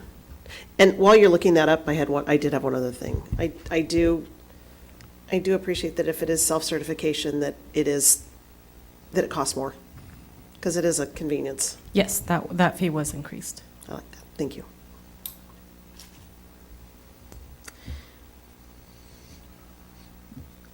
I think that it's general enough that it doesn't preclude us from collecting the photos, because we established that policy and the procedures and the checklist. And we haven't changed it much, and it's worked as it is. So I don't think we need the photos unless you feel otherwise, Stephen. I think that if it's working fine as it is now, I wouldn't recommend making a change to it. I did want to make a comment. All of our fees are set by the actual cost of providing the service. So it actually is more time consuming for the city to engage in the self-certification than it is to do the standard process. So that's why the fee is higher. It is also convenient. That's true. Yes. I got a couple of questions. So if the city does inspection, we don't really do photos with our inspection? Well, when we go out there, we don't necessarily need photos unless there are any structural issues. Then we need to take photos of that, come back and bring our building inspector out. But for an in-person inspection, we're physically there, so we're going to see whatever is going on, if anything. And I think that's reasonable, because if you have to take photos, unusually enough, it's going to take you more time, because if you're just not snapping them, you got to go back and download the camera, you got to upload it, you got to put it in a file. All of a sudden, you've taken to a solid property who you can walk through and do your inspection and sign a report. That's fairly quick. Once you start adding photos on, then you've got to start downloading them. It can double the time, and then, of course, we've got to pay for it somehow, so. Yeah. And then you're saying is that if you see something that's kind of significantly out of compliance, so to speak, then it takes another step up. It does, In the yes. process, so Yes, it that's is. wonderful. So I think that's right. I don't think we want to make any more out of this than we have to. Right. And, the basic principle in my mind is, one, when they register, we know who's the owner, so if there's a problem on the property, like a fire or a crime or anything else, we can instantly contact the owner, which I think is a very good thing. The other is to have them looked at once a year. It's got to be, if I owned a rental property, I'd want to go in my rental property once a year and take a look and make sure that it's not being destroyed. I think this is a benefit to send to us, and I think if I was renting a property, a third party coming in once a year to kind of say, hey, this place needs to be touched up to get safe. And there's also this thing that says, well, if you know someone's coming, you're probably going to be more careful about what you do, or you're going to fix things before someone comes. So I think this is, it's a little bit of cost here, but I think the outcome's very good, because we have had complaints about renters and, and complaints about crimes and rentals, and why don't we do it before it becomes a problem? Right, and the property owners do have that option of not having the self-certification, and a lot of times they opt out for us to come in and actually look, again, yearly, that's what they want. So They that's prefer what you we want do. to go in? They prefer we go in. I think yeah. that's, if I was a landowner and somebody, Right. rental, and I could get somebody in, what is it, $40 or something? For the The recertification. self-certification. No, is your certificate, 79, the inspection. The is inspection, 79. yeah, it's checking my property, that's not so bad, so. Okay, and another thing I'd like to talk about, this was something I talked to Nicole, is that it looks like you guys may be upgrading your software. Is that coming, any estimate on the date on that? We will bring that as part of our mid-year budget adjustment, because it's a little bit of an additional cost, and they kind of come together as a package. So to bring it is this item, it wouldn't have fit. So we'll bring it at the mid-year. Once we get approval from the council next month for mid-year budget, then we can go forward with moving on the software upgrade. It does take, they say, 60 to 90 days for implementation. There's some back-end work that we'll have to do with the contractor. Additional costs always makes me cringe from one end to the other, but sometimes additional costs are investments into making things much easier in the future. You had this software described to be involved in that kind of software, and while the additional cost on the front end, I think will probably pay for itself in 6-7 months. So I think that's a good idea. So wonderful. It would be great to see the additional cost presentation. And I think we'll all walk away feeling the same way, that if you can turn your money around in 6 months and pay back, that's a pretty good deal. So, okay. Any other questions? I have absolutely no problem with the fee structure. I think it's smart. I think it rewards, it cuts a break for those with multiple properties, and it also provides incentive in several different areas, and I commend you on that. Little off topic, part of the onboarding process that you go through for the POA, first-time resident, you receive your POA card, you receive your decal. Do we have any way, perhaps it's a negotiation with the POA, where prior to receiving those two items, which if you move here, that's paramount, you need the card, you need the decal, that prior to that being issued, you must stop by the city, and at that point, you would be given information regarding this program. In other words, and you would actually sign for it that it has been explained to you and that you understand it. And would that be a benefit to cutting down the 62% that are not complying with this program? I'm going to look to Stephen because I think he can help us better than I can. Do I think it would be helpful to educate the members of our community on our ordinances? Absolutely. Do I think it is something that the city can unilaterally require? I think that that's challenging. I think that it is, from my perspective, I don't see any impediment to the POA handing out informational literature to people. You know, this is a program that the city has. If you're renting the house out, you're required to register. That's it. You know, whether or not they're willing to do that is up to them. I think that going beyond that, there'll probably be some pushback. You know, keeping in mind that Canyon Lake's a unique place. The POA and the city are essentially coextensive in their geographic area. But the POA is a private corporation that is limited in what their purpose and obligations are. That they are not an arm of the city government, and you know they have to essentially stay within their guidelines as well. So I think we can certainly provide them with informational literature, ask them to hand it out. I don't see what the problem with that would be. Going any further, I think we may get some pushback. So in other words, the difficulty lies in the property owners association, saying before we Right. I'm not going finalize- to give you your membership access card until Right. you go to the city. If I was a property owner in this community, you know, taking off my city attorney hat and putting on my brand new resident hat, right? I would say that's not a requirement of the CCNRs or any of the bylaws of the POA. So why am I being obligated to do that? I've complied with everything else. Please give me my card. So I think, again, mandatory, I think we'd get pushback, but honestly, I think most people want to comply with these rules, and I think one of the biggest problems is getting people educated. Thank you. No more questions? Do we have any testimonies by proponents? Mayor, we do not. Testimony by opponents? Mayor, we do not. And no response by proponents then, and that, good. Okay, the public hearing is now closed. The time is 8:06. Is there any additional conversation by the council? Do I have a motion? Motion. I'll second it. So the motion is to adopt Resolution 2024-4 and approve the introduction and first reading of Ordinance 244. Clerk, can you do the roll call vote? Yes, sir. Councilmember Castillo? Aye. Councilmember Dane? Aye. Mayor Pro Tem Terry? Aye. Mayor Welty? Aye. Motion passes. Okay, look at that.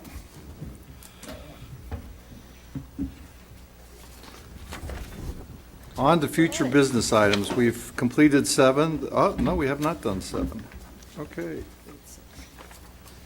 Moving to business item 7. We're going to is Jim in here? Sorry, Mr. Mayor. Actually, it's going to be the city attorney tonight. Oh, okay. Yes, thank you, Mayor.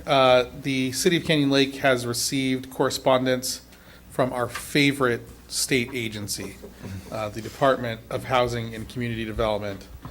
They have taken the opportunity to review the city's accessory dwelling unit, commonly referred to as ADUs, ordinance, and politely informed us of changes that they would request that we make to that ordinance to be in compliance with their view of current state law. A copy of that correspondence was provided to the council, and I believe copies are available to the public upon request. I had sincerely hoped to have a draft copy of that ordinance available to the city council at the meeting. We're not introducing it at the meeting today. The draft of that ordinance was sent to me by my office, but I did not have the opportunity to fully vet it, so I didn't want, if I give a copy of something to the council, it becomes a public document. So I wanted the opportunity to vet that before I distributed it. You will get a copy of that in pretty short order, and we will bring that draft ordinance at the next regularly scheduled meeting of the city council. HCD, in their correspondence, requested action be taken by the city within 30 days. HED is accustomed to dealing with city councils that meet twice a month. They are not accustomed to dealing with city councils that meet once a month and have relatively small staff, including a planning consultant who's here 1 day a week. So in order to give them some indication that we are moving forward with this, we thought it was best to put this item on the agenda, inform the city council of HCD's request, and get your blessing to draft and bring forward an ordinance addressing their concerns at the next regularly scheduled meeting. I can tell you, in going through their correspondence, my opinion is that they are, nitpicking is not quite the right word. They are doing their job, which is attempting to bring cities into strict compliance with state law. The legislature has been desperately trying for going on 8 years now to fix the housing crisis and increase supply of housing, especially housing that normal people can afford. They are doing everything they can, and the legislature really thinks that ADUs are the solution to this problem. My experience is that ADUs get turned into short-term rentals, and they tend to lower the housing supply. But nevertheless, I didn't see anything in the correspondence that I found offensive to local control or to public health and safety as we see it in our community. Most of the things that they have pointed out are things that are simply not addressed in our ordinance and would not have been a cause for denial. But they'd like to see proactive addressing of that issue. My other comment would be, and this is, again, not HCD's fault, but it would be easier for the city's zoning ordinances to be in compliance if they stopped changing the requirements every single year. But that's me being on my soapbox. It's not HCD's fault. That's the legislature. And again, they're doing what they can to try to get this problem solved. So I think it's something we all agree with the mission, but it is challenging to keep up with it. I would also point out that I've been recently made aware WRCOG will also provide some technical assistance on updating zoning codes to meet not just the ADU requirements, but all of the housing law requirements. They have a few zealous interns that will go through your code with a fine-tooth comb, pointing out areas that need to be updated. And then they do have professional staff that WRCOG is paying for that will assist planning staff and legal staff with creating those corrections. To give you some context, and so you don't feel like you're the only community that's having to catch up, the city of Hemet received their presentation last night from the WRCOG consultants, and they will have ordinances coming forward that will bring them current to the 2021 legislation.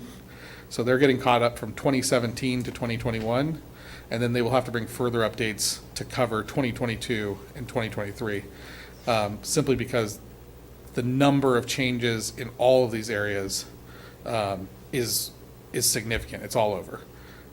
Some of them even contradict previous actions, because again, like I said, they're trying to solve it. They're trying to figure it as they go along. That's my presentation, Mayor and Council. If you have any questions, happy to answer. And sorry if I got on my soapbox a little bit. Thank you. No, that was good. Thank you. Yes, thank you. City Council have any questions? Any questions from anyone? I'll just make a comment that we have kind of, in my family, we have a couple of ADUs going on. We have one where the main house is, the parents are living in it, and they're putting an ADU on the property for my daughter to live on their larger property. It's a great thing for them. ADUs have a wonderful opportunity to do that kind of thing. I have another family member who has an ADU and moved their father in. So that's a huge opportunity. There's a good chance that my mother-in-law will be moving into our home pretty quick. She's not exactly going to get the full ADU treatment, but she is going to get, we live upstairs, really, and she can have a good part of the downstairs, her own little room, her own little sitting room and all that. So in the demographics, what we're seeing is household size is reducing radically. We have all these 3,000 square foot houses, and I've had up to, I don't know, 6 kids in the house, and now I'm down to 1, and soon it'll be to 0. So I now have this house with really, it's too big for us. So the opportunity to take our family member and make her part of our little family in our own section of the house is a wonderful thing. So there are some really good things, and we hope in Canyon Lake that people take advantage of that part of the program. We certainly hope they don't take part of the weekend rental program, which is, by the way, against the CCNRs and against the rules, but they have some great opportunities. So that's my comment. Okay. Anyone want to give any direction to staff except for to move ahead? We've got to get I think the direction is to get that draft done. We would like to have a direction to bring the zoning ordinance forward, because again, we would like to inform HCD that the city council has taken action to direct that the ordinance be prepared and brought back for approval. I motion that. What he said. I need a second. Second? I'm good with it. Roll. We got a second? I'll second it. Do we need a vote, or Jen seconded it. All right, didn't you? We didn't, but we can certainly do that. we have a Mika, you're just we have a getting Jeremy and a Dave. I think we have enough direction to. Yeah, you're. City Okay, we're Attorney, good. if you're good. I would actually prefer a vote. Okay. Sorry, guys. Okay, so I've got a first and I've got a You second. got a second? Even better. Let's have the roll call. Okay, Councilmember Castillo? Casey Castillo. Yes. Aye, here, all of it. Councilmember Dane? Aye. Councilmember Smith? Jeremy Smith. Mayor Pro Tem Terry? Aye. And Mayor Welty? Aye. Passes 5-0. Yes, it is. You may get to see your wife on Valentine's Day. We need to start bringing Celsius as opposed to water. Okay, moving on. Business item number 8, discussion and direction regarding proposed fees for emergency medical services subscription program for fiscal year 24-25. City Manager Nicole Daly. Thank you, Mr. Mayor. The item before you, this is something we look at every year for the city, our Emergency Medical Services Subscription Program, which was established back in 2019. The city council at that time established the fees and started collecting in June 2020. They established the fees and started collecting that first year.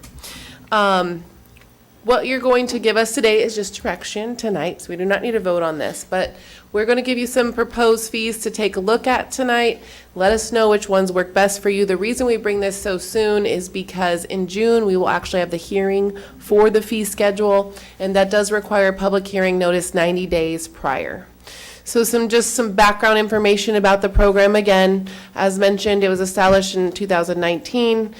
We started really establishing the fees in June of 2020. There's 2 fees that are collected, an EMS subscription fee and an EMS response fee. The subscription fee is for those that are going to pay every year on their property tax bill, and they are not charged anything else if they have an emergency medical call. Under the EMS response fee, if they choose to opt out, because this is a voluntary opt-out program, then they use our services, emergency medical services. They are then billed per call every time for those emergency medical services.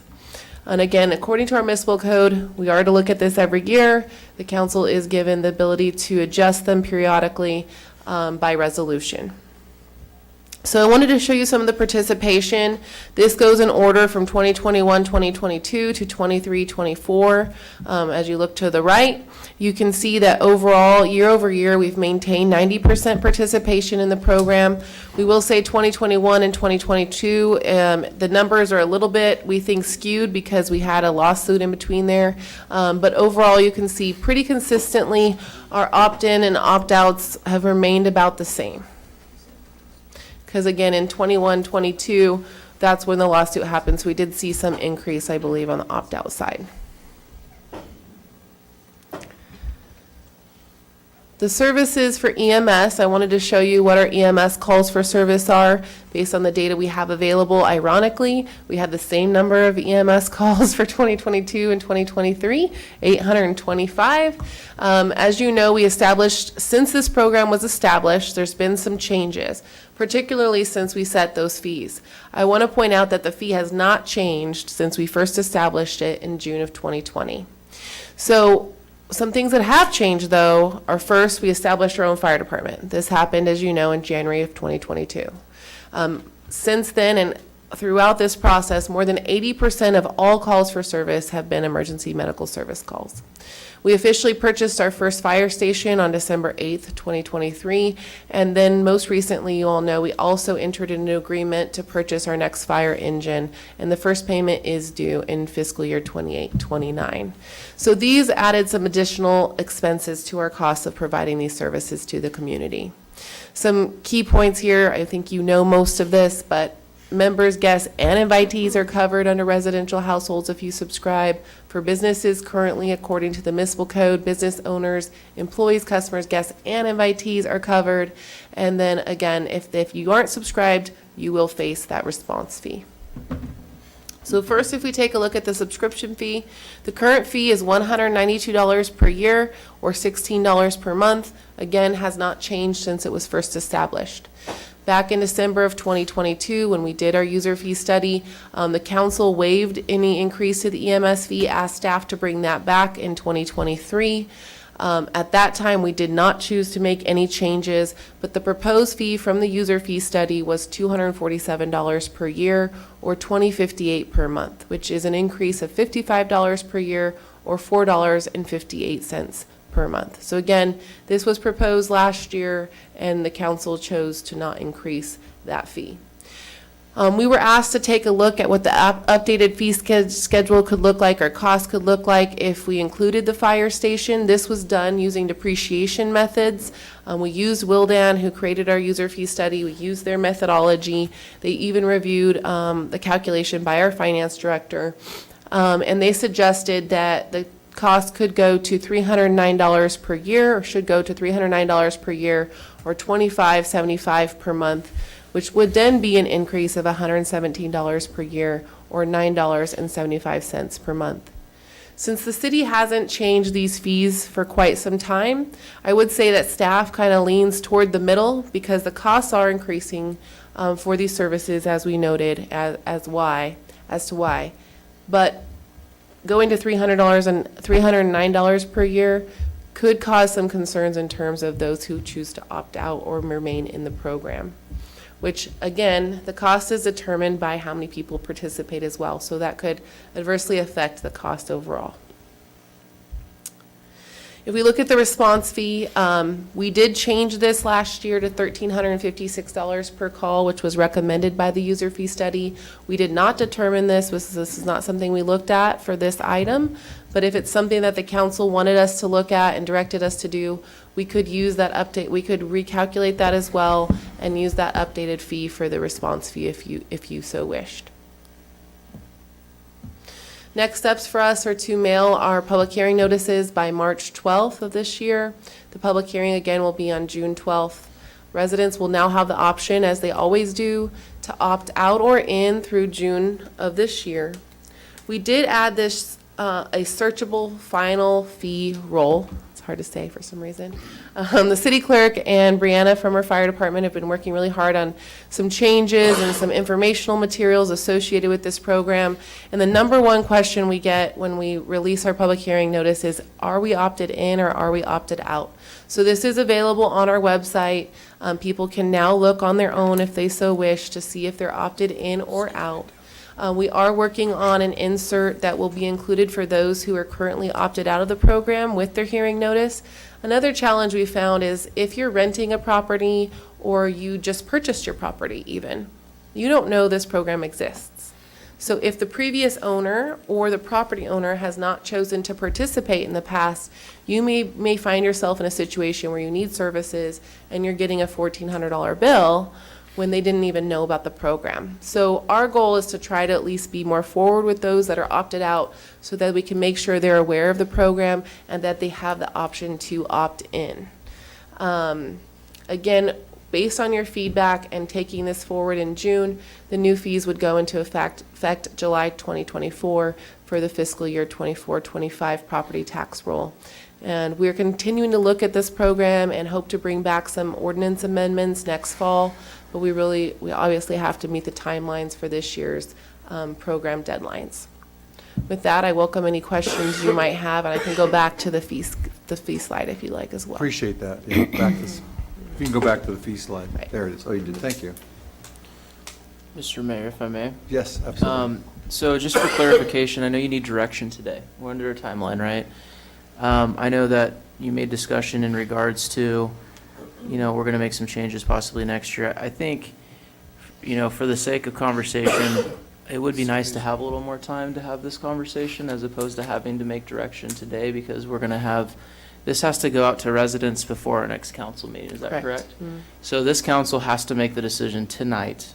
I don't know I hope they're prepared to do that. But I would recommend, I think it would be a little bit, more advantageous of us if we had the opportunity to maybe have 2 meetings on it as opposed to moving forward, just because you're right, Nicole, you brought some good things forward as trying to get it out to the community so they know what they're really working on and educate them.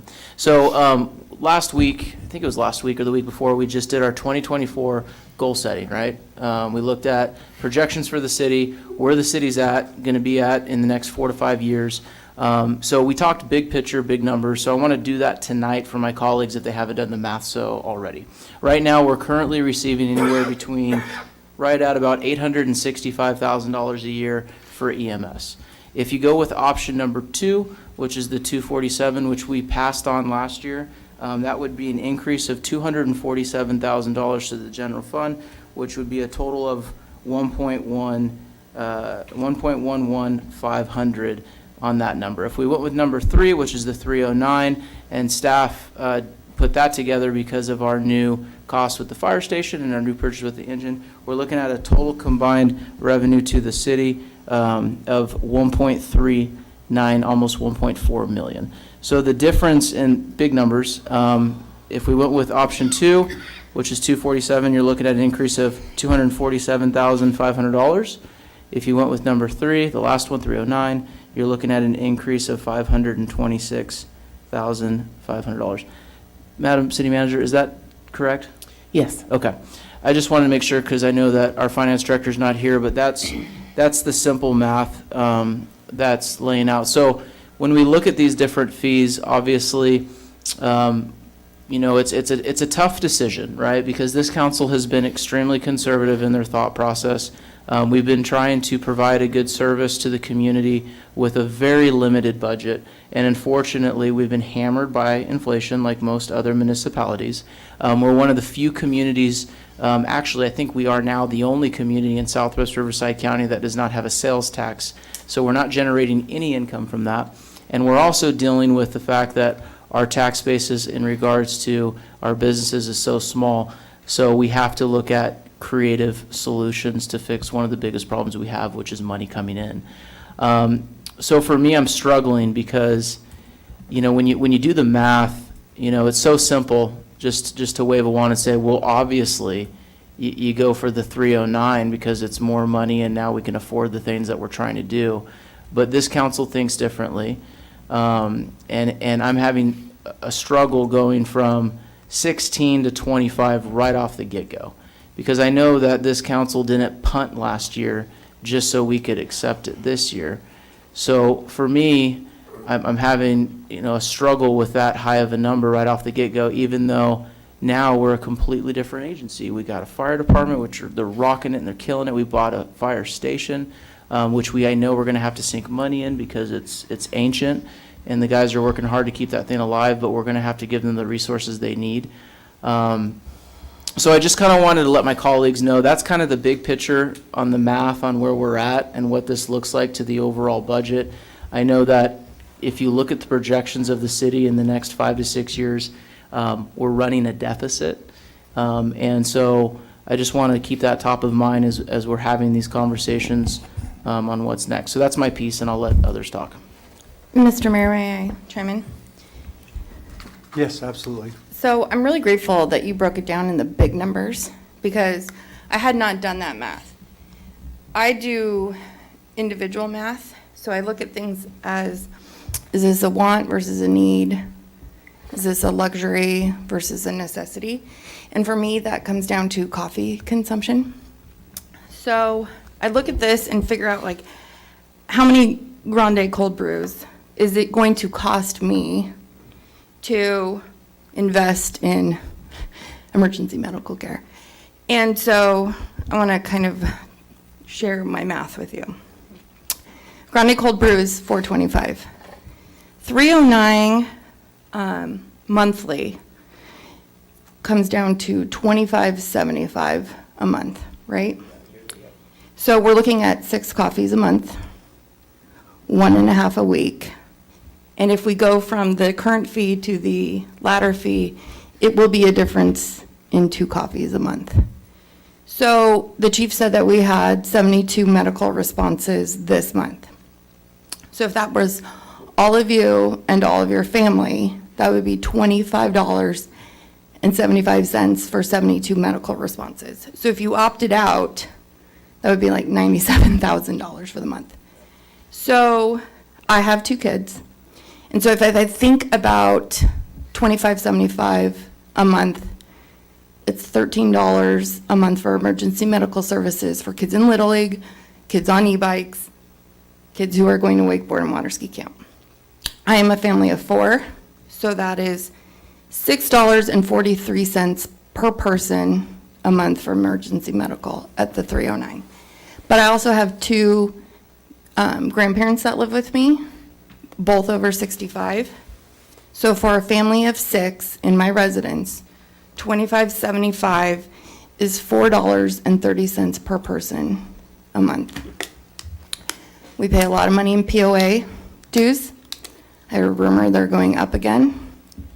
We have to be able to enjoy our amenities. We cannot enjoy our amenities if we are not safe and cared for if we need emergency medical services. So for me, because we have had a stay on the increase from 2023 to now where we did not make a raise, I think that 2-year hiatus for the difference of 2 coffees a month is worth serious consideration. And that is Casey math. If you want it by Celsius, I can break that down.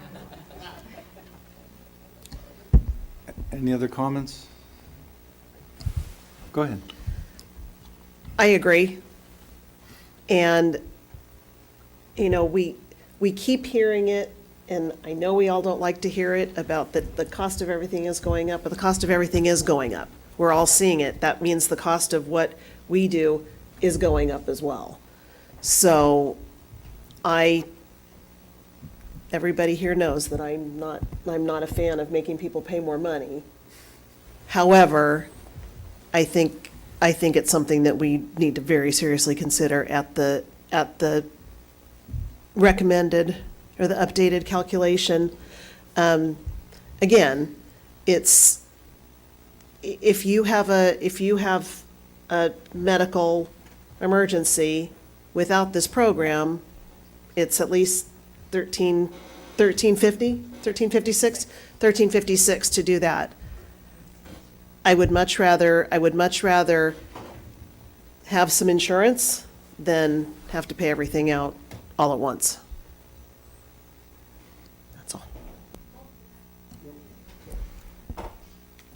We were very fortunate over last years because we were running some surpluses. We're running surpluses this year, but we see over their 6-year plan that those surpluses could go away. There's some laws being passed that could take away some of our income. I know my story is you think we're the city and our income comes through this solid, steady stream, but I will tell you our income sources are less stable than most households. So as these income sources are projected to decline, not by our action, not by our crazy spending, it's just simply by our things we can't control, both inflation and the possibility that our income will be limited. We were generous last year. We actually had a surplus. We actually felt comfortable with the surplus.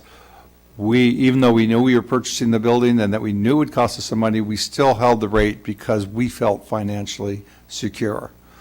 With what we see in the picture, and some of those are coming up on when you vote, you'll see that there's a lot of voting things that would limit the city's ability to get their revenue. We have to make these moves. Our reserves are not what they were last year. As far as our ability to increase reserves is not at all what it is last year, and it's going to get increasingly worse over the 6 years unless we make changes. The good thing is that we have 6 years to fix it, and we have to fix it by these nickels and dimes. Unfortunately, it would be nice if we could, go to the federal government and get another, $2 million grant, but Santa doesn't always come with big presents, right? So we have to look at these increases, both on these fee calculations. Last year, it looks like we reduced the individual fee by $127. And again, we were financially real stable. Our reserves were coming through. Our projections were good. We felt we didn't want to put the weight on the people, but our choices to do that is more limited and probably going to get much more limited. So I think we need to make some moves. That's my comment. I wasn't, can you go back to the other slide?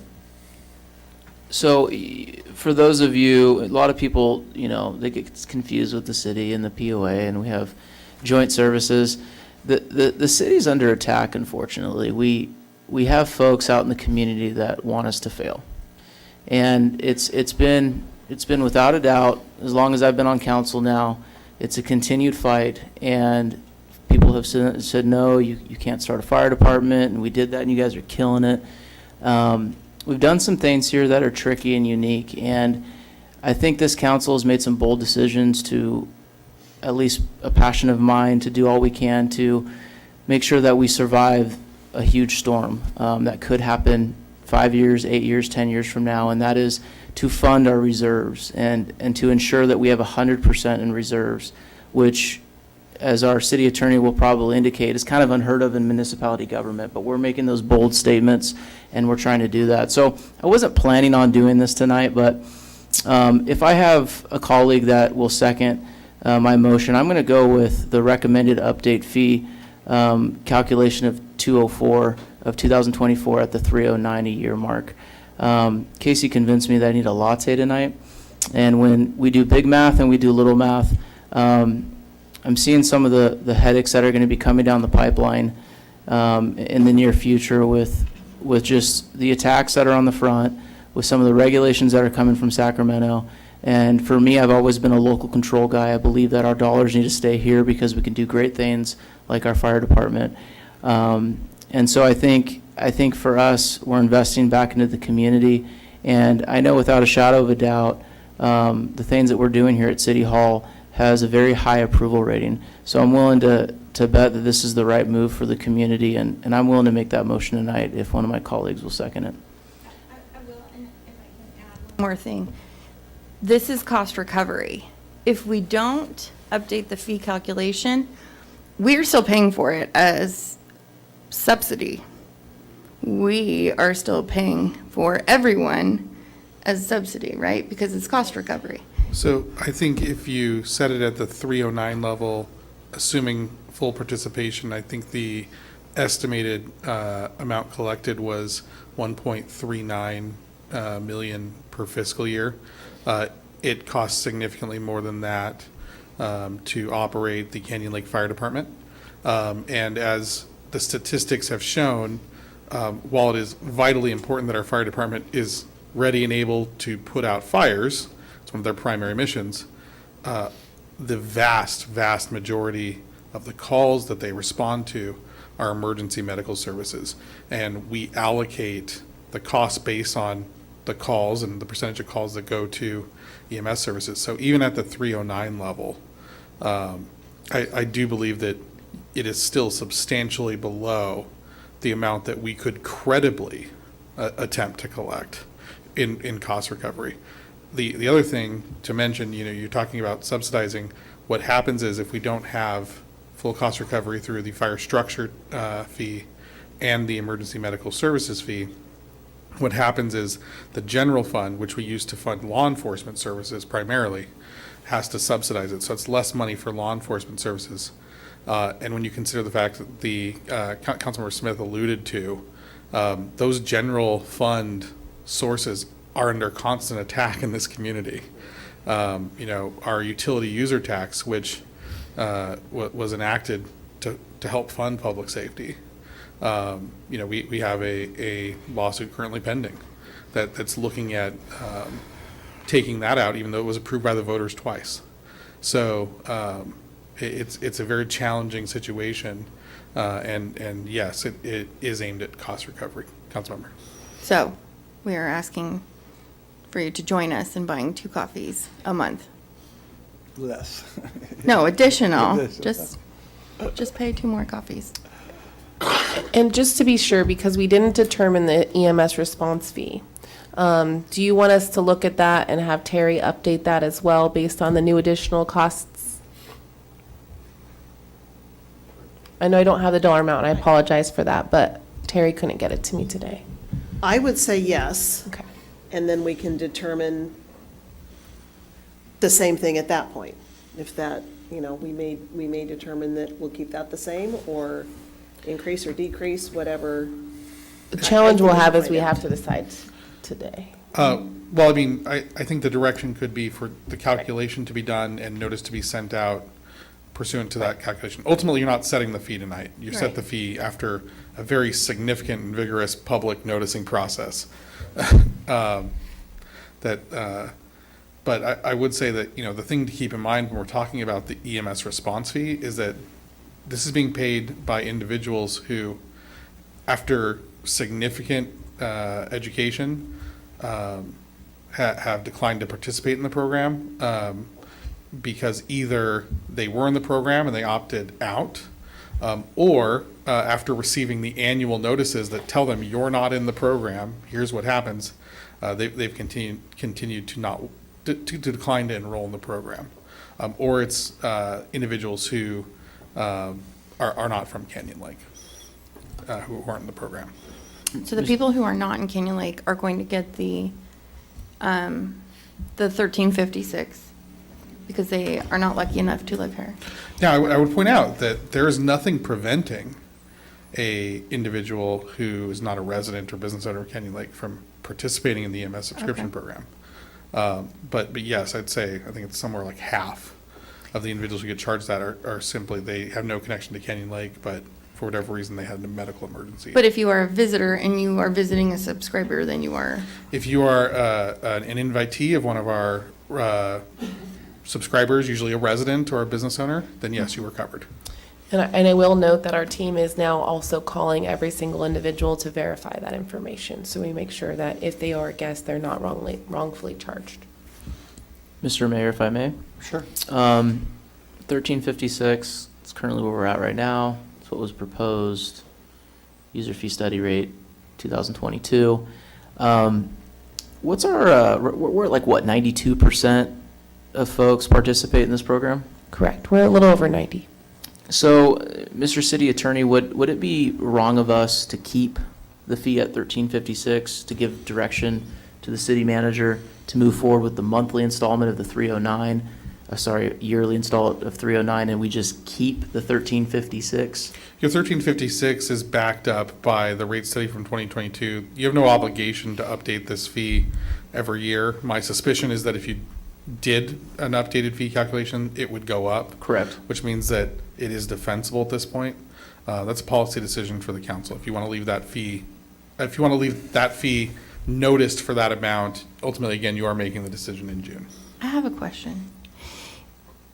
Do people who opt out and get a bill for 1356 then try to opt in to pay the 247? I believe that there are several individuals who have received that response fee and then have said, okay, I'd like to subscribe now. Yes. At the current time, there's no take backsies though, right? So you are an adult who was informed, you made a decision. For the most part, that's where most people land on that. So there, I have seen some communities though that offer some kind of program for it. However, that creates kind of a negative incentive, right? Which is if I know that the first one's free, then I'm not going to participate. When we were talking about legal challenges, this fee was originally attacked. And even the court in their analysis understood that if you did not have the response fee, there's no incentive to subscribe. Right. Have you seen other fee structures such as this look at a payment plan? And if so, is that payment plan involved with a penalty payment? Because obviously the incentive again would be, I'm going to kick the can down the road and take the gamble, and then if I do get hit with it, then I could just make payments. I would turn that over to the city manager. I think that's something she studied. Okay. Thank you. Yes, great question. We do currently allow payments through Data Ticket, so folks do have that option. Also, we are looking at a collection charge. Currently, there are no penalties or late fees or interest charges, similar to what we were talking about with residential rental and some of the other programs tonight. So we are going to look, that's some of the ordinance amendments you'll see in fall, is making sure we create some penalties associated with missing or not paying the response fee. In the interim, though, for the June public hearing, we will bring forward a collection charge, which will be probably 30%. So we're verifying with Data Ticket their exact charge. So it's just a pass-through fee. Basically, we're losing that 30% to Data Ticket to collect those monies. And so they'll get their 30%. We'll still get our full response fee. Okay. I think we should my opinion is deal with the motion of the annual fee, and I think if we want to look at the individual fee, we can do that in the second piece. I think it gets a little confusing. When? Right after we do the first piece. Oh, take it up separately? Yeah, tonight, in the next couple of minutes. We don't need a vote. Oh, you don't need a vote? We don't need a just vote direction. tonight. They just Yeah, need because you're direction. not setting any fees. Here's, I just want to talk about the 309 versus the 247. It's just quite a jump in one period. I'm just afraid it may result in loss of subscribers. I think, if we go, I'd even thinking somewhere of splitting the fee, just raising it to $80. I think our subscriber loss may be less. That's my only concern. I think 309 is a just number. It's a fair number. It does all that. I'm just afraid people will see there's such a jump in their budget that they may throw them for a loop. Just my comments. But I could be happy. I'm happy with the 309. It's a just number. Can I make a recommendation? Yeah. I think a 309 is going to go through tonight, so there's already been a motion and a second. I know you don't need an official vote on it, but we can do a consensus. In regards to the 1356, if the mayor and the council is on board with this, I think, Nicole goes back with the team, looks at that number and pushes it over to the finance committee, and give them direction, let them make that decision. I think they're totally capable of looking at that fee and seeing if it needs to go up or if it can stay the same. I'm good with you working with the two of them on that decision, just because I know, again, this is why I recommend next year we get a little more time so we can shell these things out. Because you had some difficulty just getting the data that you needed just before this meeting. So if Councilwoman Dane and Castillo are okay with that, I think she could provide you with that information, and the two of you collectively can make the decision, and go from there. So that's just my thoughts. And my thoughts on the other fees, I agree, Finance Committee can make the decision, but I'm also afraid if you leave it at the same amount, there'll be an incentive. This amount is going up, this one's staying, I'm going to bet on the same amount. More of the burden passes off to the people paying for the emergency fee on the annual basis, and less of the people who are using it are going to pay. Well, suddenly, if that fee gets too small, everybody's going to take the risk, because the risk of the balance, the risk between the individual payment and the annual fee kind of falls out of line. So if we're going to move one, the other one ought to stay and reflect the risk that they're going to take by having to pay that fee. And that's another concern. I believe inflation's gone up with additional pay, we're probably looking at 15%. So I think that individual. Yeah, the way they fees are- calculated this was a little less clear, and so that was a little more complicated in getting the updated calculation. We want to make sure through Wildan that we do it right and it's justifiable. So we can do that and present it to the Finance Committee. I can email it to you and you can give me your feedback. I can also let all council know, so if there's any additional concerns, you can let me know. On the side about decrease participation. That's always going to be a risk we're going to have forever with this program. The one thing I will say is that the response fees, the city's doing everything we can on our part to make sure those are being collected. And that money can help offset some of those opt-outs, right? Because this is substantially more. We want to make sure people really are paying their response fee. That's very important to us as we move forward. And so we're doing everything we can there as well. So maybe if we do lose some, right, then you're going to have more people that are now opted out that are going to be subject to the higher response fee. Appreciate it. Mhm. You feel like you have direction? Anyone want to comment on direction? I think, We got a majority, and then you started talking, so we gotta probably get a consensus of all of us, I think now, because it's kind of split. oh, we're kind of, no, I'm content with the 309. I'll go with that. Would you like me to clarify for the record what I believe we have heard tonight? Which is for purposes of our public hearing notice and what will come forward to the city council at the June public hearing, a proposed EMS subscription fee of $309.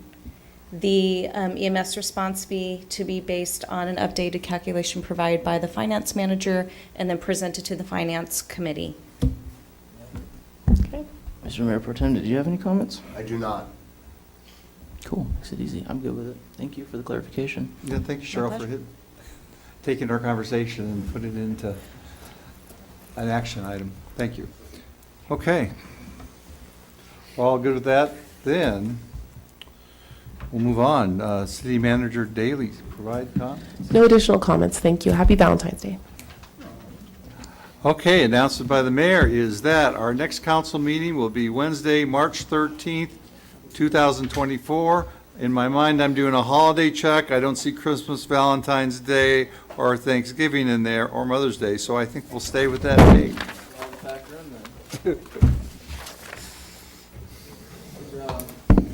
Thank you. You gonna close this out at a time? Oh, we will close the meeting at 8:50. Wow, not too bad.